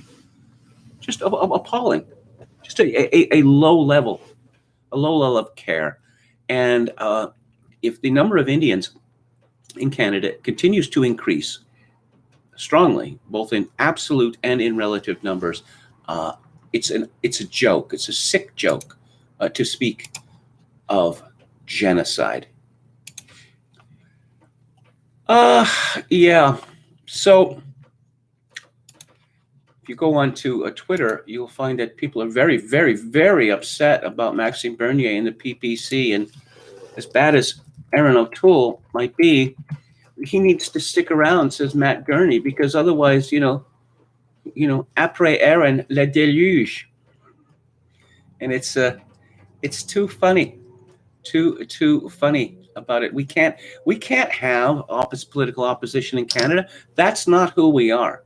That's not the Canadian way. The Canadian way is to have everyone march in lockstep. Oh, and by the way, that thing that you'd never heard of, that boutique enthusiasm, that's now a defining Canadian principle. It's defining. And, oh yes, just the way we live now. This is from Angela Isidoro at the Post-Millennial. A 31-year-old man charged with first-degree murder in the death of Toronto Police Constable Jeffrey Northrup has been released on bail. According to City News, Umar Zamir was released on $335,000 bail. That's a lot of bail money.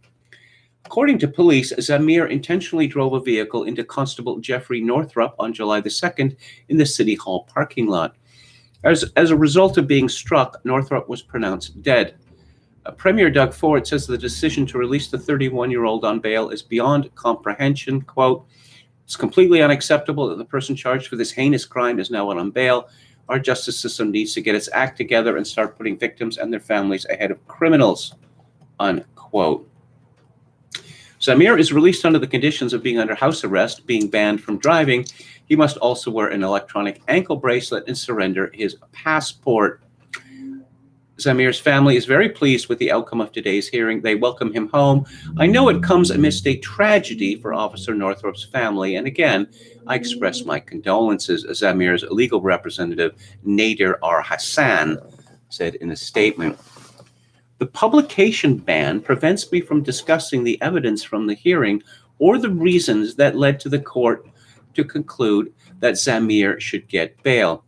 We have advised the court in the Crown of our intention to seek to vary the terms of the publication ban so that the public will better understand this case and why the court reached this decision. Zamir's next court appearance is scheduled for October the 1st. Oh, so a man with an Arabic name kills a cop in Toronto, and there's a publication ban on any facts regarding this story, except that the cops say that that their fellow police officer was run down deliberately in a parking lot. Oh, golly, I wonder what reason there might be for a publication ban. Well, it's not hard to imagine what that reason might be. You see, when white people kill Muslims in my country, it's a hate crime. But when Muslims kill white people in my country, and not just white people, Sikhs and others, oh, this is a sad case of mental illness. It's not terrorism at all. No, why would you jump to that conclusion? Okay, let's take a look at the chat before I talk about Bill Gates and the late Jeffrey Epstein. KMG, leader of the Canadian far right, says, Halper, quit radicalizing young Canadians, Kevin, says Emmett Kelly's Earth. What are we talking about? Long green bean pods? That's what explained all those churches getting torched, says Cognitive Dissonant. Oh, no, it's perfectly understandable, you see, that the churches would be burned down. No, that's not endorsing radicalism. Why would you say that? You never refer to red beans as frijoles. They are something I can't pronounce. Don Willis says Canada is sliding away. Kazakhstan, just like the UK, it starts slowly. The immigration, the new rules, the new cultures, bam. Oscar Toe says going to take Kevin's recommendation to watch Dead of Night later tonight. Seems like a good time of year to watch it. It's a really, really brilliant film. And I'd say part of what makes it brilliant is because of the setting. You have these nice middle-class English people, and they're having a little house party, and they start to tell spooky stories, and then things get weirder and weirder and more horrible and then terrifying. Debrea says there is no such thing in Canada. For right in Canada is as far as City Hall is from downtown. Does anyone go out for Somali food, says Chogokin 666. I don't know that I've ever seen a Somali restaurant, although there's a lot of Somalis now in various places in Canada, including Calgary and Edmonton. Texas Feral Hog says Taco Bell was out of beans last night. That was a first. Don Willis says, I don't see the voter fraud in Canada that we saw in the States. No, Canadian elections have been pretty good in that respect, but two bad things happened in this latest election. Massive mail-in balloting. We have a short election period in my country. It's something like 35 to 36 days. Wait till the election's over before voting. Vote in person. We still use paper ballots. Apparently, a fair number of Canadians were not allowed to vote because they ran out of time because of this stupid social distancing. Cognitive Dissonance says the terms indigenous and genocide can only be applied to non-whites. Jogakin 666 is a fan of Ethiopian food. Don Willis says seems legit as the Liberals have been pecking away the Great White North for some time. Ashley Main Bravo says, I think Alex Jones is subtly referencing John A. Keel's book, The Eighth Tower. Okay. British American says if Canada had proportional representation, PPC would have seats. Yes. Typically, there's a 5% cutoff to win seats under a proportional representation regime. I'm not in favor of proportional representation for many reasons, one of which is typically you're not actually electing people.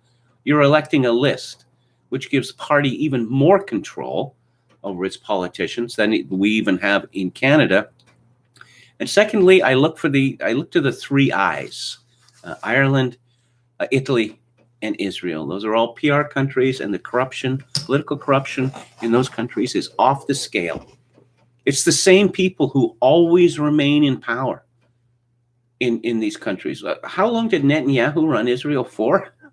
15 years, 20 years, something like that.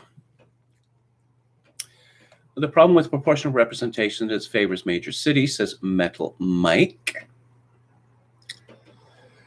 They have chicken and beef dishes, no pork, said Red Sulfur. Is that referred to Somalis? Okay. Eighth Tower, not familiar with it. Toronto and Montreal voted for tyranny. They're fine with it. Vancouver voted for tyranny as well. Deborah says 30% of the population has control over 55% of the parliament seats in Canada. Ridiculous. Chogocan 666 says New York State is issuing enhanced, DLs for domestic flight and entrance into military installations and federal buildings, of course, more expensive. I looked at the Canadian voting system. It's pretty legit. You only need to feed Toronto and Vancouver areas to win elections. Okay. So, final subject of the night. Bill Gates squirms. And not in a good way. We've talked about this before, But let's look at Bill Gates' explanation for him being such a pal of Jeff Epstein. This is from Lee Brown at the New York Post. Billionaire divorcee Bill Gates squirmed and played with his ring finger when confronted in a TV interview about his dealings with late pedophile Jeffrey Epstein. The Microsoft co-founder was pressed on PBS NewsHour Tuesday about having had a number of meetings with Epstein after the latter had already been found guilty of soliciting prostitution from minors. I had dinners with him, Gates replied, fiddling nervously with his hands and pulling on the ring finger on his left hand. I regret doing that, Gates said of the friendship that reportedly played a key role in the destruction of his 27-year-old marriage to now ex-wife Melinda. Quote, he had relationships with people, he said, would give to global health, which is an interest I have. Bill Gates explained, trying to justify it because not nearly enough philanthropy goes in that direction. Those meetings were a mistake. They didn't result in what he purported, and I cut them off, Gates said with a nervous smile. He tried to end the discussion by saying, that goes back a long time now, so there's nothing new on that. However, anchor Judy Woodruff was not ready to let him off the hook so easily, noting that he continued to meet with him over several years, rather than quickly severing ties with the convicted pedophile, as he'd suggested. Well, an exasperated-sounding Gates said, raising his hands as he pondered his response, I said I regretted having those dinners, and there's absolutely nothing new on that, he said. Woodruff again pressed on, asking if there was a lesson for you, for anyone else looking at this. Well, he's dead, so, Gates said, shrugging and chuckling nervously. In general, you always have to be careful, and, I'm very proud of what we've done in philanthropy, very proud of the work of the foundation. That's why I get up every day and focus on, said Gates, who is currently worth $131 billion. Is there any important person in the world that Bill Gates does not know? Is there any important person in the world that Bill Gates does not know and couldn't reach quickly with a phone call? Come on. This reason. Oh, no. See, he had relationships with people, said Epstein. Yeah. So he was better connected than Bill Gates? No, I don't think so. Epstein was convicted. Well, Epstein is lucky that he didn't spend a long time in jail first time around. Alan Dershowitz carved out a deal for him, which was universally conceded illegal under Florida law. And who was drawing water for Jeffrey Epstein at that time? Why, Robert Mueller. How about that, huh? How about that? So Epstein was convicted in 2008, and he got a very, very soft deal. Now, I suspect that someone like Bill Gates, people like that get burned in the past. So some guy named Jeff Epstein, who has this fabulous pad in Manhattan, He wants to meet you. Come down to my townhouse. I don't know, my $80 million townhouse or whatever it is. Okay, so who's this Jeff Epstein when he's at home? Well, you could go to Google or just Wikipedia. Ugh, okay. Prostitution, underage women. Thanks for the kind offer, Jeff, but I'm afraid I'm busy that night and every other night that you might want to invite me to dinner. But no, Bill Gates palled around with Jeff Epstein for the longest time. Why?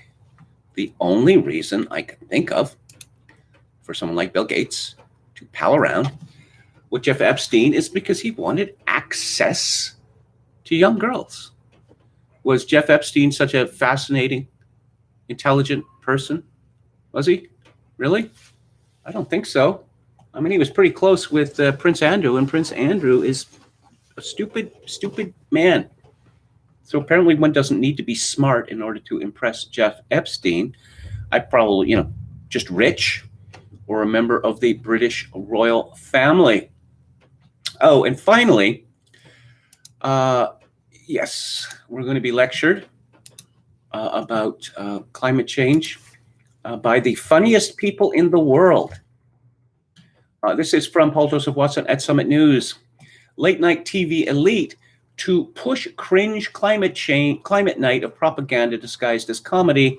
And there's a bunch of allegedly funny people here, including Stephen Colbert, who I think has the most punchable face on television. Samantha Bee, Jimmy Fallon, Trevor Noah, Jimmy Kimmel.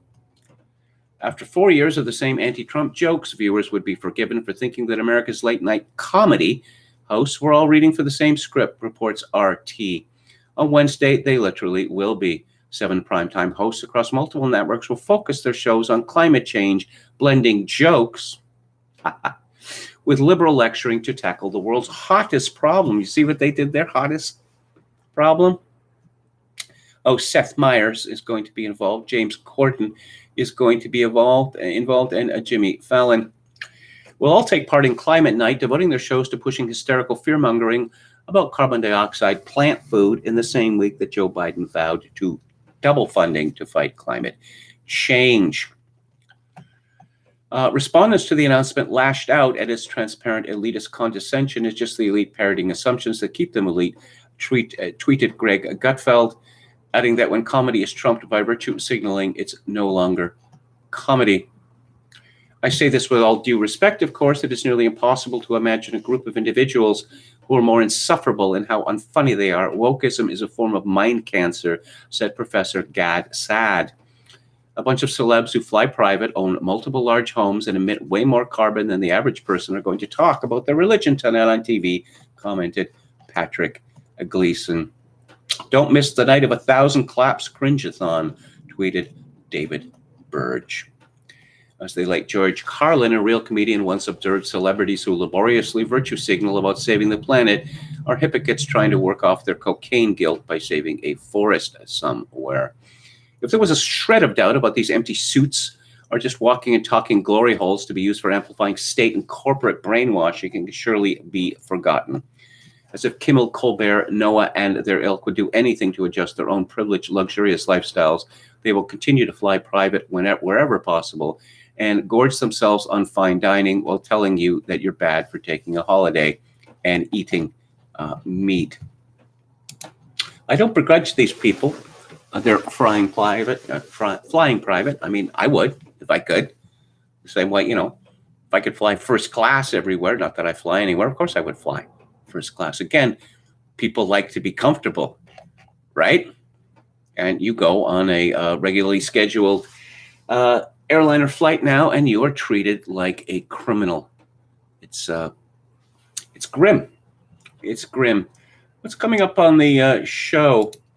It's a Theater Thursday tomorrow, and I'm discussing Robert Vienna's 1920 classic, The Cabinet of Dr. Caligari, or Das Kabinett des Dr. Caligari in German.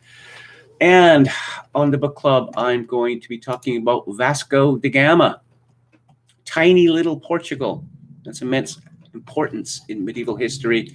This is by Nigel Cliff, the book Holy War. Okay, final brief look at the chat before wrapping things up. I know Kerry Mullis, says Debereus. Is he still alive? I'm confusing him. He was an AIDS skeptic, HIV skeptic. I know that. British American says, as everyone here probably already knows, he was very vocal about how terrible his test is as a diagnostic tool for COVID. Yes, indeed. You blow it up big enough, you're just going to have little bits of junk floating around there. Ashley Main Bravo says, Robert Malone, apparently one of the chief scientists involved in the creation of the mRNA vaccines, was on Jimmy Dore's show a few days ago. Texas Feral Hog says, is climate emergency real? If it is, they can't show us evidence or panic would ensue. So they are doing the fear-mongering only the young fall for. Well, I live in Canada, which is a very cold country, second coldest in the world. And if temperatures are going to increase 2 to 3 degrees Celsius, that would make Victoria's climate paradisical. You know, it would also mean a longer growing season, less money spent every year by Canadians heating their houses. As a general principle, you know, heat is better than cold. Hypocrisy is its own reward. It is a manifestation of power, says cognitive dissonant. Okay, so that's it for today. And I will be back on the air tomorrow at 4 p.m. Pacific, 7 p.m. Eastern. Thank you all for tuning in. If you like the show or any part of it, I would appreciate it if you'd click on the like button and subscribe to my YouTube channel. If you have not already done so, if you would like to make a donation to this live stream, which would be really appreciated at this time in my life. And thank you so much to people who have already donated. My PayPal account is linked to Kevin_Grace@hotmail.com. Once again, Kevin_Grace@hotmail.com. And if you are in Canada, donations to the live stream may be made directly via Interac at kevingrace@shaw.ca. And as always, I leave you with this. In these days of social atomization and civilizational collapse, I do dearly wish that you, my dear viewers and listeners, manage to forge a genuine human connection in order to ease the burden. Good night.